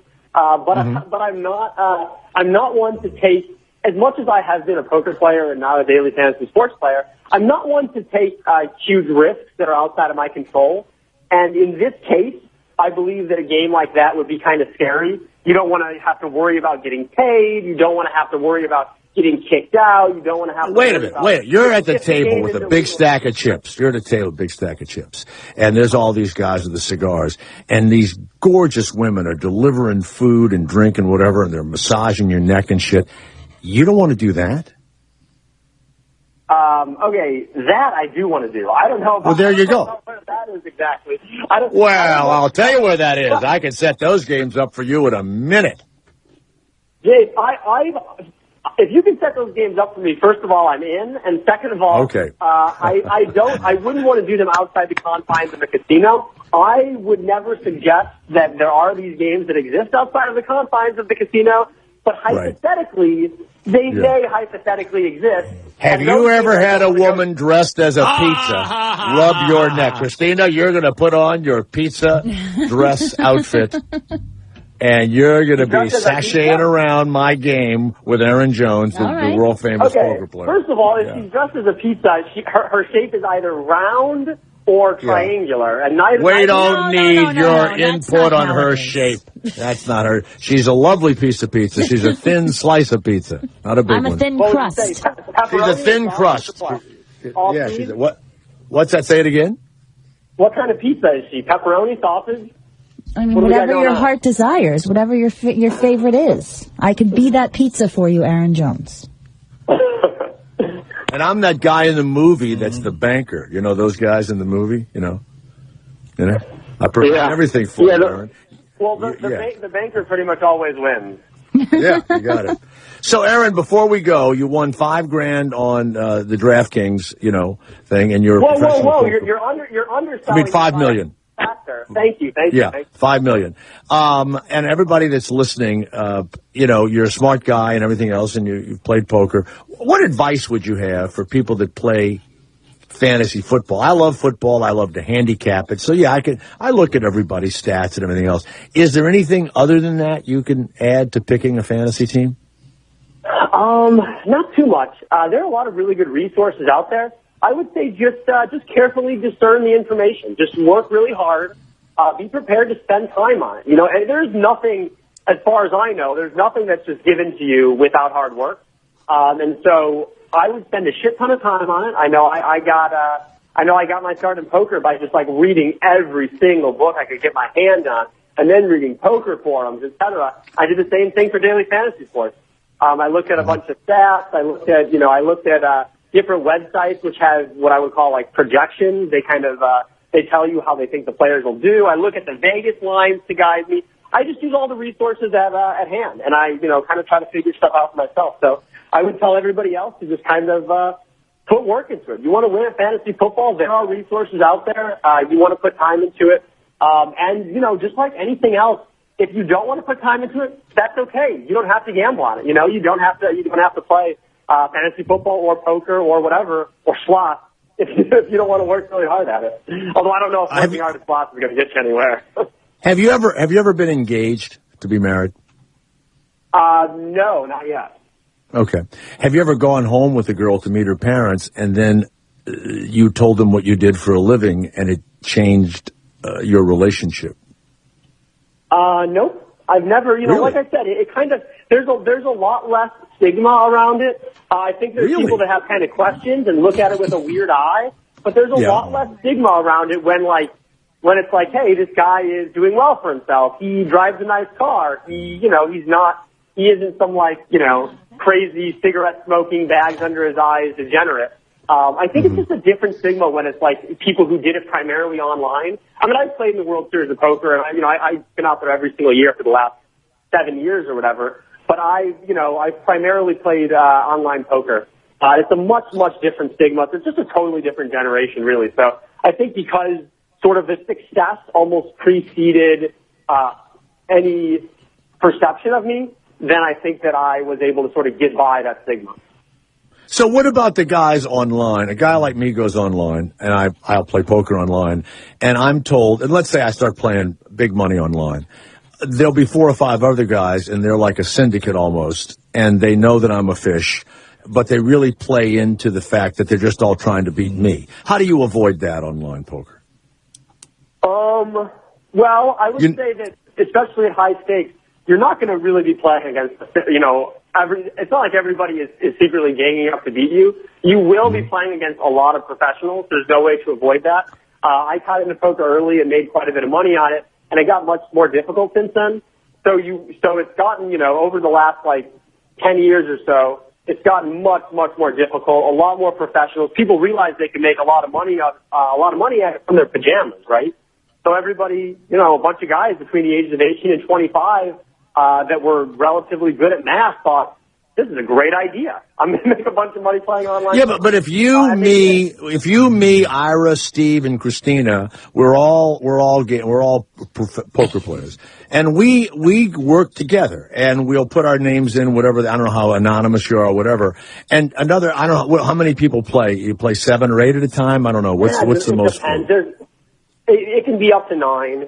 Okay, let's say 5 of us are in a syndicate together. Sure. You know good and well that the 5 of us are so smart that we could play hands and we would end up winning certain hands or whatever, and at the end of the day, we're going to split our take. Is that possible, and can you make money doing that? That is happening exclusively by people who have no morals, basically. I mean, there might be some crazy cheating rings out there, but typically the online poker sites have incredible security, and typically their security will be able to detect such behavior pretty easily. Like, they have really, really high-end security, and as soon as they see suspicious activity, if they see you, they're tracking every single hand on their site, and if they see something suspicious happen where somebody checks a good hand against somebody else, they might, raise a questioning eye and look into the account's play. If they see that account is playing exclusively with Steve and Ira and Christina and everybody else, then they might immediately be like, oh, wow, this is, red flag. They would shut the account down and do a security investigation for sure. So I would say that online security is really good to avoid collusion in that way. What did you buy with the $5 million? What was the first thing you bought? No, I haven't really bought much. I haven't really bought anything. Did you pay your parents' mortgage? Have you paid their mortgage off? No, my parents have owned their house for a long time. My dad still lives in the house that his uncle built and grew up in and stuff. So there's nothing. Right. There hasn't been. Nothing you can buy your mom and dad. Nothing you can buy your parents. Well, you're taking a risk. Okay. I'll tell you a story. Hold on, Aaron. Go ahead, Aaron. Yeah. My dad. Hold on, Aaron. My dad. Jake. My dad is. Hold on, Aaron. Go ahead, Aaron. My dad does not like change. My dad is very anti-change, and so I bought years ago. They had this television, and it was one of those. This is like 3-4 years ago, and it was one of those old fat tube TVs, and you couldn't see the score of the sporting event because it was just cut off at the bottom. Because nowadays you've got you've got television signals that are from this country, and so you need to have some sort of a flat screen HD television. Well, they had this old fat tube TV, and it was terrible. And so I thought, hey, I'm going to buy, I had done well from poker, and I thought, for Christmas, I'll get him a television. So I got him a nice flat screen TV for Christmas, and my dad just looked at it and said, oh, that's too big. It's too big. And I said, what are you talking about? You're going to love it. Come on, your TV is 20 years old. You need a new TV. So I didn't set the TV up, and I left for wherever I was living at the time. I can't remember, Toronto or Vegas or wherever. And I left the TV in the box, and I got home 4 months later, and the TV was still sitting there. They never opened it. So when I came home 4 months later to visit or whatever, I had to set the damn thing up myself. My dad's afraid of change, and my parents didn't want anything. I mean, I get them stuff. I've been telling them for years I want to buy them a vacation and get them out of there, but they just don't want anything, What are you going to do? They have it all, right? Wow.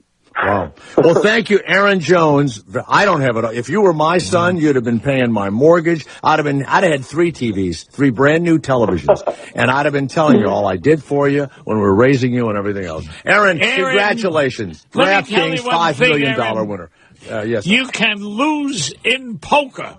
I saw in Atlantic City on the video machines.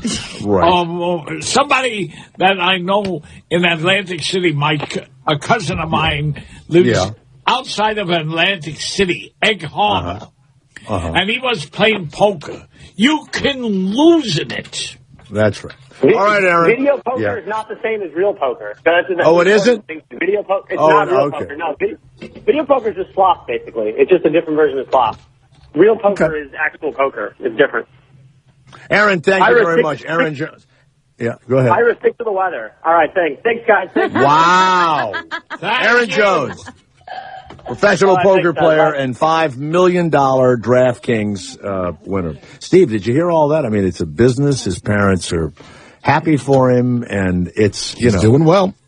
And everybody's happy for me, Jay, because I've been playing penny slots. Ira, we're all concerned for you. I wouldn't call it. Yeah, nobody's happy for you. I've been doing very, very good. But you lost, you said. Well, let me tell you one thing. Last Thursday, I was in Yonkers, and I did very, very good. Hey, by the way, Ira, when's the last time you threw your underwear away? I threw it away yesterday. Okay, good. I'm wearing new ones today. Wonderful. I'm wearing expensive ones. I'm wearing fur. You have fur underwear on right now? Okay. You know what? What is happening right now? Maybe it's I don't know. Who the heck knows? You got mink underwear on, do you? Well, listen, for many of you out there, a last-minute box of chocolates or a bouquet of roses or whatever. You may have some fur in there. I'm sure you do. And remember, coming soon is Valentine's Day, and something that Ira's already done that I recommend every one of you do is why don't you try giving somebody the world's most comfortable underwear. How about a matching pair of MeUndies with the micro Moldol fabric, meaning they're twice as soft as cotton. They will feel absolutely as great as Ira is saying he's feeling right now, with cool prints and styles, new designs that come out every month, and you won't want to miss the February's limited edition design from the legendary artist Keith Harding. It's a retro design that is inspired by love. It's for Valentine's Day. Grab yourself a pair, celebrate the holiday, and how about a matching pair of underwear with your sweetheart? MeUndies has a keep it for free guarantee. If you don't fall in love with your first pair, keep them, and you'll get your money back, but no questions are asked. I don't think they really want, the underwear back. So this Valentine's Day, head to MeUndies.com/J,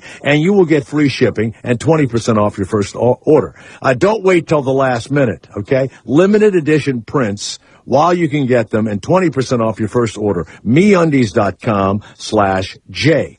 Order before February the 4th, right in the U.S., to make sure your pair arrives in time for Valentine's Day. It's MeUndies.com/J for free shipping and 20% off your first order. Don't go anywhere.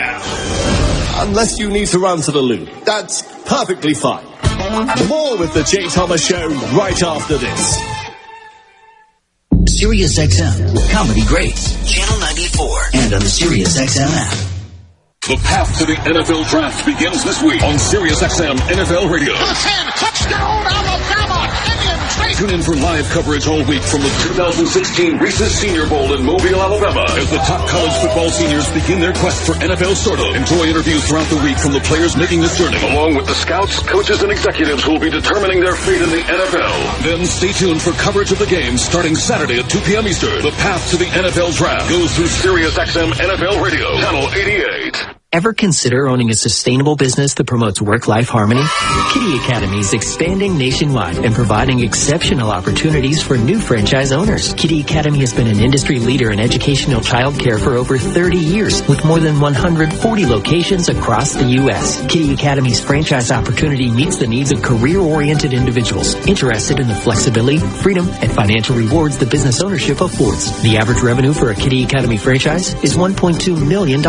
There is no better time to own a childcare franchise. Childcare is a $60 billion industry, and the need for quality childcare is skyrocketing with more dual-income households than ever before. Call 888-816-8466 to learn more about franchise opportunities, or visit us at the Indianapolis Franchise Expo, January 30th and 31st. Kitty Academy franchisees come from a variety of backgrounds and careers. Call 888-816-8466 or visit kittyacademyfranchising.com to learn more. Contact Kitty Academy. Get started today. I started drinking when I was 13, and alcohol eventually led to cocaine, ecstasy, and meth. The result was multiple brushes with the law, a fed-up family, and bleeding ulcers so bad that I couldn't eat or sleep. I was a bright kid with a lot of potential, but drug addiction had taken away everything that I valued. Finally, my loving grandmother had enough and gave me an ultimatum: go to rehab or get out. And thank God she did. My life is so much better now. I'm a recovery advocate for the iRecover helpline, and I get to help people who are sick like I was. Alcohol and drug abuse destroys families, but there is a solution. I've seen firsthand how well iRecover works, and if you call now, we will pay for your flight to the newest iRecover treatment center in Palm Springs, California. My name is Thomas, and you can speak with me at 877-415-6764. That's 877-415-6764. Call 877-415-6764 or visit iRecoverHelpline.com. That's iRecoverHelpline.com. The Raw Report. What's happening in the world of comedy. at SiriusXM and beyond. We have Michael Ian Black in studio today. That's why I moved to Connecticut. Right, the wilds of Connecticut. That's right. Yes, I do enjoy that phrasing in the book, navel gazing, because it gave me a picture of you just like you were like the Revenant. That's right. Like you're going to run into a bear. There is allegedly a bear in my town right now. Oh, There is a brown bear. A friend of ours now only goes walking with her dog with an orange vest and a whistle because she's afraid of the bear. This is the kind of paranoia that we have in Connecticut. The vest will certainly deter any bears from attacking or even crossing paths with that dog, I'm sure. Mm-hmm. Well, because it's out of season and the bear is going, oh, girl, please. Right. It's after Labor Day. Come on. The Raw Report, Fridays, 4 p.m. East, 1 p.m. Pacific, on Raw Dog Comedy, SiriusXM 99. Comedy greats on SiriusXM.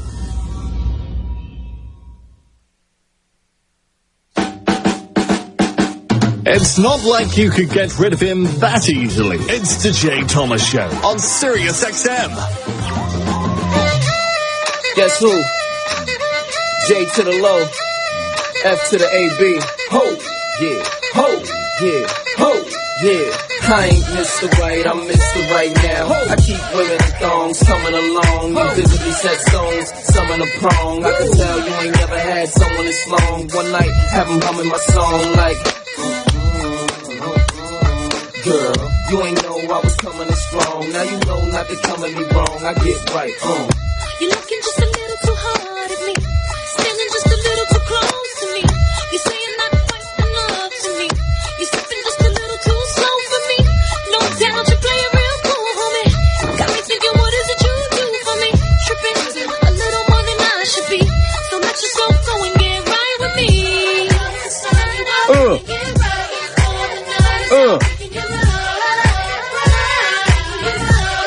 By the way, Joe, who sends me stuff all the time at jthomasshow@gmail. We had somebody call up yesterday. We started laughing because he said that the Chinese, the movies are being made for the Chinese now. It was like a conspiracy.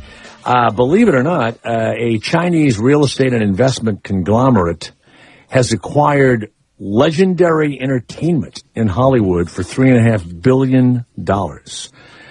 They have done Godzilla, Inception, Jurassic World, Pacific Rim, and now they're going to be owned by the Chinese. So, there you go. That's a huge company, and so that could be it. And if they have something that they don't like over there, some group of individuals that they're not interested in looking at on the screen, they're Chinese. I think and I always have to say this, the red Chinese. No, you're not allowed to do that. No, sir. You've got to stop doing No, you've got to stop doing that. Okay? Stop it. I eat food. Yeah. Egg rolls. No. You've got to stop it. You must stop it right now. No, you've got to stop it, Christina, please. I'm a winner. Ira, you must stop. Yes, you must stop, Ira. Okay. That's absolutely inappropriate. Thank you. So Donald Trump is not going to do the debate. Donald Trump is not going any place, Jay. He's going to piss in his pants. Okay. And it's because he doesn't like Megyn Kelly, but he has really attacked, I love. He's attacked this Roger Ailes guy, who I've had lunch with and stuff, and they thought about hiring me years ago at Fox, and I would have taken the job in a minute. And we had a great lunch and everything else, and it was a big deal to meet him. And the vice presidents brought me in, and they decided against me. And listen, certainly much bigger guy than me was Geraldo Rivera, but I thought I would have had a really good time, kind of doing a show like kind of an everyman kind of a show. But I'm not really like right wing, so I don't know how I would have danced around that. But since I consider all of this show business, I would have figured, I think all of it. I think the news, except when there's a tragedy or something, I think it's all show business. And all of the experts and all of that, it's no different than like today on ESPN. Are you kidding? They were going through the stupidest shit you've ever gone through, trying to rate out of the 106 players in the Super Bowl, how they stacked up talent-wise and importance-wise to each team. And I'm thinking, what? So they had like the one linebacker from Carolina, one linebacker from the Broncos, so that was 1 and 2. Then they had Cam Newton was third. I'm looking, who even thought of this stupid thing? It was like, and they went through the whole, and like Peyton Manning, Steve, was like 12th or something. It was dumb. It's it's like 2 weeks of this bullshit. It's going to be a long. This week is going to be long, just from because they don't start media day till next week. At least then you get ridiculous people like women showing up in wedding dresses asking players to marry them and stuff like that. Yeah, all that stuff. Yeah, all of it. This is so the person that I'm glad no one's talking about is Rachel Maddow. I mean, they're now running full-page ads. What place did she come in that list? She nothing. Definitely she'd be a kicker. But nothing. But they're now, because they're making so much fun, or Donald Trump is, of Megyn Kelly, who, by the way, has 2.5 or 3 million viewers when she starts talking. And Rachel Maddow, I think she has a few 100,000. And I mean this. I know, Steve, you worked at Air America, which I would have worked at, absolutely. And I cannot pretend I didn't try to get a job there. But it was like nobody listened to that shit, and it went under. Did you get all your paychecks from them? Were you able to get a paycheck? I believe I got everything, yeah. Okay, good. But was it a struggle there, not knowing what was going to happen? And I mean, it was like a second/third job for me. So so was it your main gig? No, I was I was working here, and I was working there, and then I was doing stuff on the side as well. Okay, so it was just kind of extra cash. And I'm sure she's a very nice person, but no one gives a shit what they're saying at MSNBC. No one. They don't even talk about it. Steve, Nothing. It's very, very surprising that you've never been a DJ. Really? Okay. Surprising. That's right. Steve. You got the voice. This is W. Ira's got the voice. This is It's got nothing to do with you. This is WADO Radio. Right. Wada. I would like to get a stack of the tunes that I would like to play sometimes and just have him try and do that for a few minutes, Christina. That'd be a lot of fun. Or how about an air check? Put a little air check together for old Ira, and we get him a job at an oldie station. How about playing Kumbaya? What's that? Kumbaya. Kumbaya? Kumbaya? Kumbaya. No. Kumbaya. Kumbaya. That's that's a song, or who are you talking about? A person? No, it's a song, Kumbaya. No, it's Kumbaya. I don't Or know the Mexican hat dance. Da-da-da-da-da-da. I don't think Steve wants to hear the Mexican hat dance right now. I hate that song. I hate this stuff. It's got Ira moving it, though, oddly. Wow. No, but it's like Michael rowed the boat ashore. What the fuck was that about? What a piece of shit. All right. Don't play it anymore. Thank you. By the way, a driver in Detroit, a 58-year-old man preoccupied by watching a pornographic movie on his phone, crashed, rolled his vehicle over, was partially ejected through the sunroof of his 1996 Toyota, and thrown from the vehicle and died with his pants down. What a way to go. He was on the Interstate 75 in Detroit at 3:30 in the morning, masturbating to a porno on his telephone. I got to tell you, I've done a lot of things. I can't even imagine attempting something like that. But at 3:30 in the morning, I would think you would want to just go really slowly, perhaps. I think he was actually trying to exit the freeway at probably drunk, right? But to die like that with your pants down, how do you think his family will deal with that at the funeral? That's got to be, got to be pretty sad, And somebody sent me, Steve, you sent me the picture of the guy in Puerto Rico. Young guy dies, and they stuff him, or whatever they do. A Puerto Rican man plays poker at his own wake.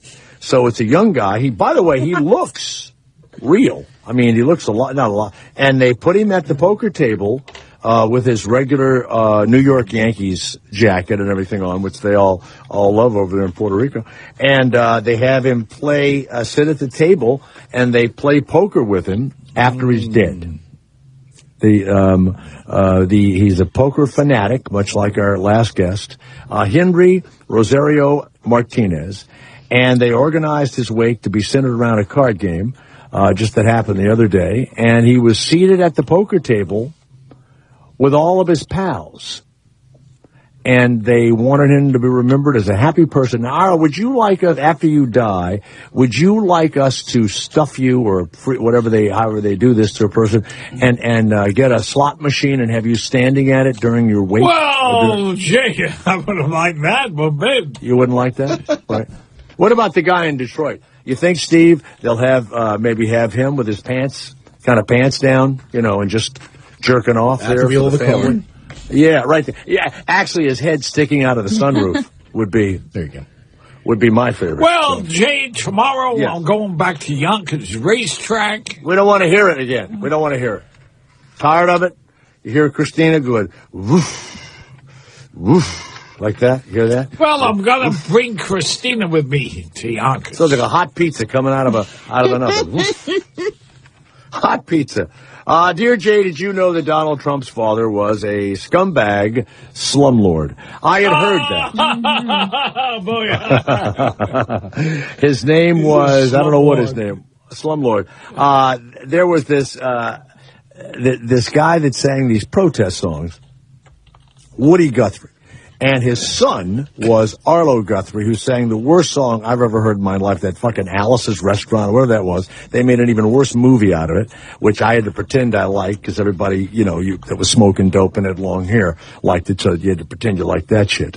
So they go into this museum, and Fred Trump owned the building, Donald's father, that Woody Guthrie... His middle name is Christ. Whose? Frederick Trump. Frederick Christ Trump. Can I get a hallelujah? Wait a second.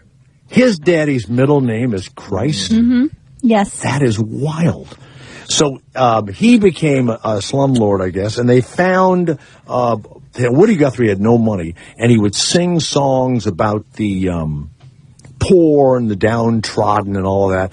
By the way, it happens to be a terrific movie. I forget the name of it, but it's Carradine is in it, the one that killed himself while he was jerking off before going to dinner.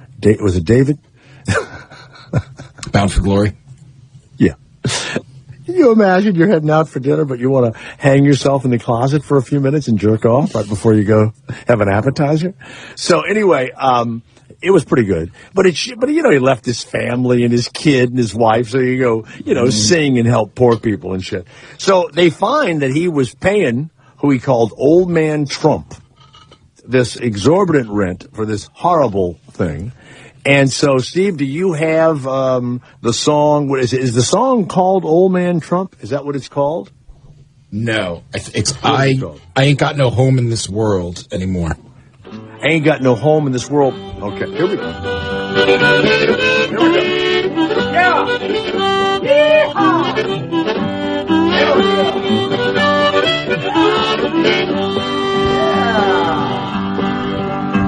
Yeah! I ain't got no home, I'm just a roaming round.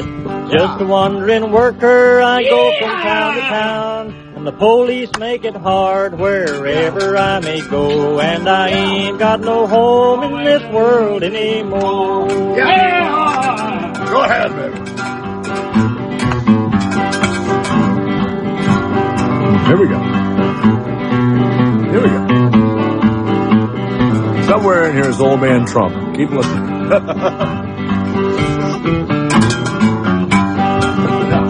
My brothers and my sisters are stranded on this road, a hot and dusty road that 1,000,000 feet have trod. Yeah! Rich man took my home and drove me from my door, and I ain't got no home in this world anymore. Yeah!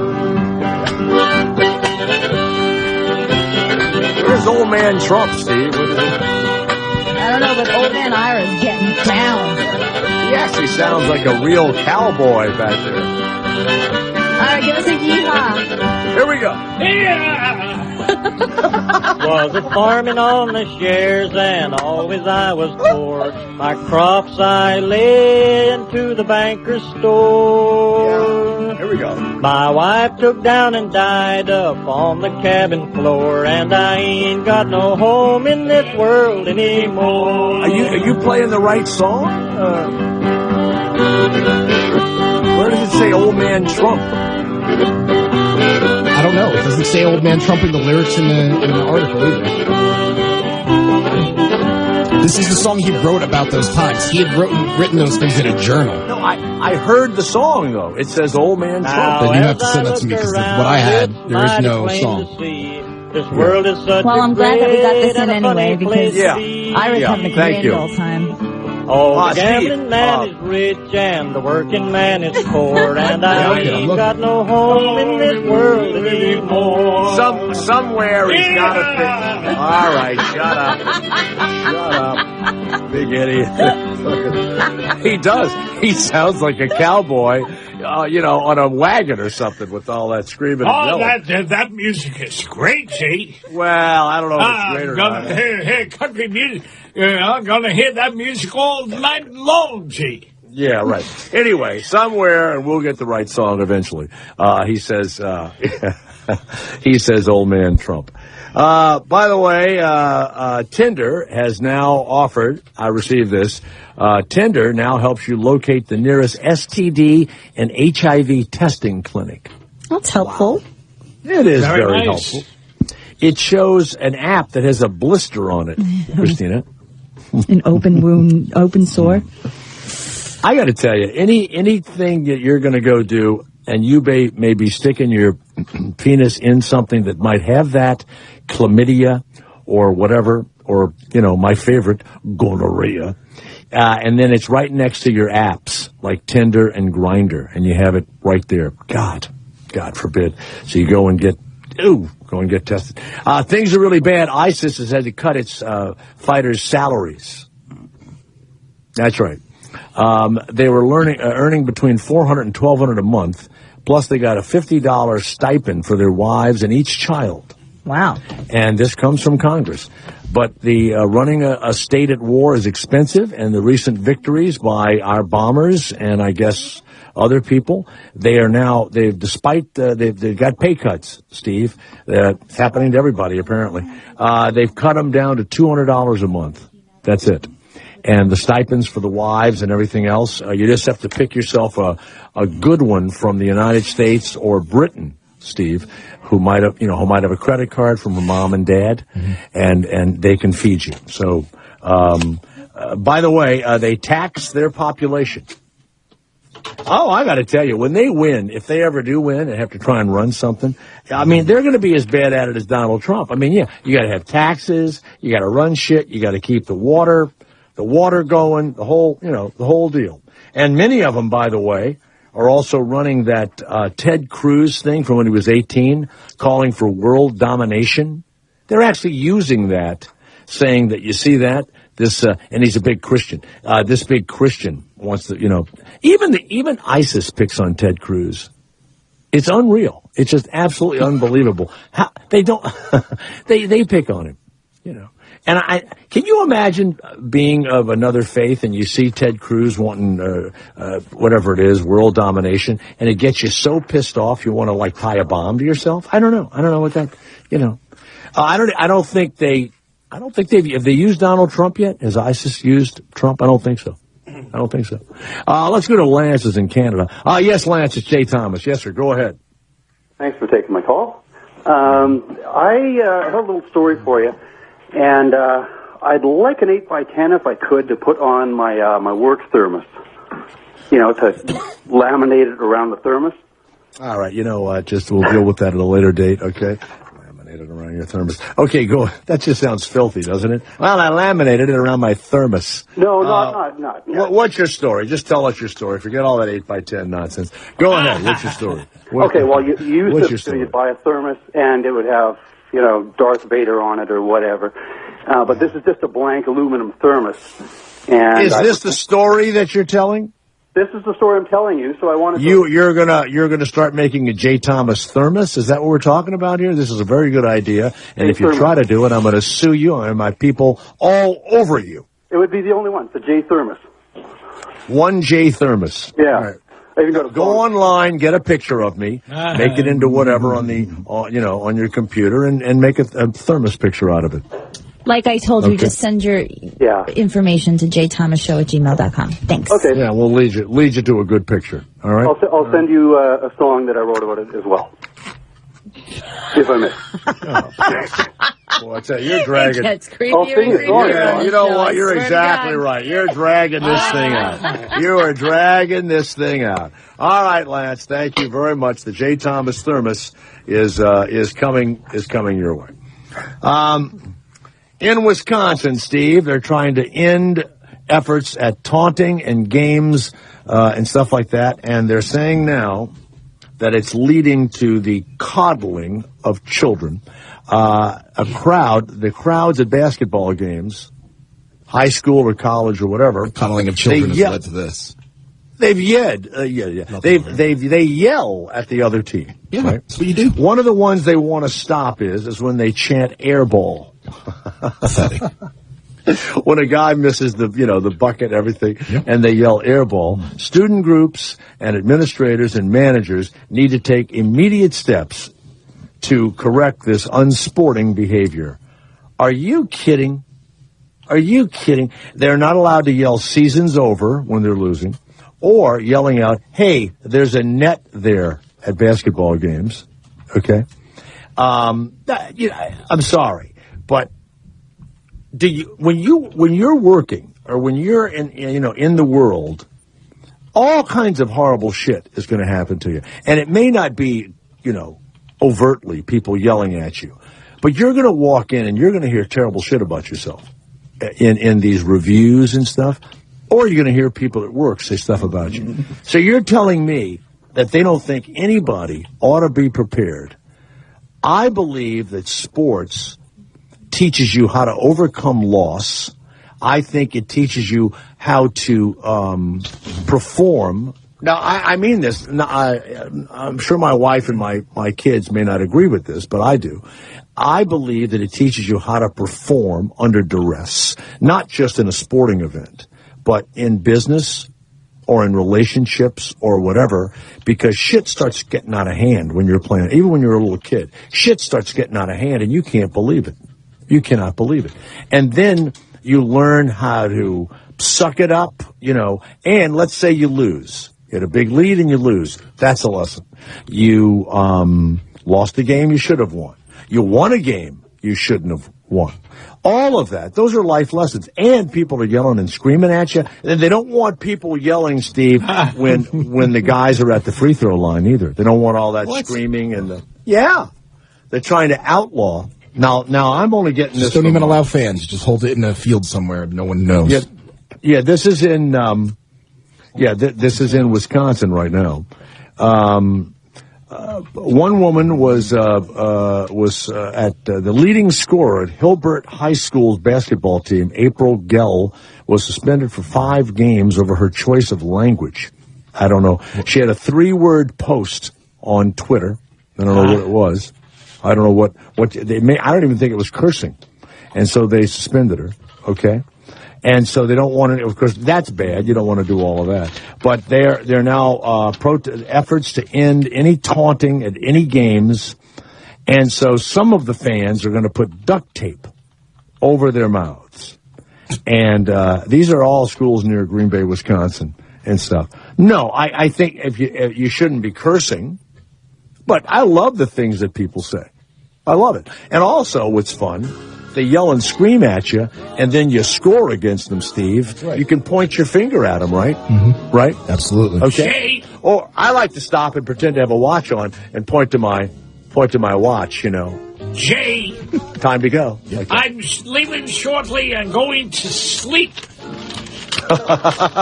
All right. Let's hope you wake up. Okay, Ira? Let's just hope you wake up. All right. There you go. Everybody, give me another one of your cowboy sounds. I love that. One more time. All right. right. That's it. Yeah. Yeehaw. There you go. I think the phlegm really helps that, by the way. Jay, you know. You know, what? I'm gonna buy myself a bottle of gin. All right, then. And then I'm gonna call my buddy on the telephone and say, hey. He forgot whatever he was going to say. The thrill is gone. Why does feeling bad It's gone away from me. sound so good? I'm a man. Discover the world of the blues. come on, baby, don't you wanna go On a channel dedicated to nothing but the blues. back to the same old place, sweet home Chicago. B.B. Kang's Bluesville. Sirius XM Channel 70. Be honest. Will owning a bigger TV help you get ahead in life? Will another pair of shoes make you a better person? Probably not. But what if you could speak another language? If acquiring a new language excites you more than acquiring more stuff, then wait until you hear this. As part of its biggest language learning event in history, Rosetta Stone is giving away demos of its powerful language learning software absolutely free. For your free demo, call 1-800-921-5663. And Rosetta more convenient than ever. Learn on your computer or iPad, then practice on the go with your smartphone or MP3 player without ever opening a book or memorizing boring vocabulary again. Do you want more stuff, or do you want a language that will last a lifetime? After all, it's all about priorities. To try a free demo of this powerful language learning software, call 1-800-921-5663. Again, get your free demo now. 1-800-921-5663. That's 1-800-921-5663. Credit Karma. They do things differently. Credit Karma offers truly free credit reports, no strings attached. No credit card is required. With Credit Karma, you get a free report, helpful tools, and access to special offers. It's an incredibly easy service to use. There are 45 million members already using it. It's Credit Karma. You go to creditkarma.com/comedy, and they're there waiting for you. If you need help with any other resolutions, we really can help you. You want to check your credit? Most people don't even know their credit score. So now, if you haven't checked it in a while, you're going to need to know what's going on. And by the way, it is not like other websites. These credit reports are not confusing. They don't come with any hidden fees. Credit Karma offers truly free credit reports, no strings attached. Visit creditkarma.com/comedy for your free report right now. Hey, this is Jeff Foxworthy. Larry the Cable Guy here. Happy to bring you Jeff and Larry's Comedy Roundup. You'll hear all-American comedy that you love, backstage interviews with your favorite comedians. Be me, Jeff Foxworthy. And a whole bunch of our friends. Did I mention me? Oh, quiet out loud. Jeff and Larry's Comedy Roundup is on right now. Check it out. Sirius XM 97. Or listen on the Sirius XM app. You're going to love it. I promise. Sirius XM Comedy Greats. Sirius XM Comedy Greats. Channel 94. And on the Sirius XM app. We wish you a happy birthday. Happy birthday, Patton Oswalt.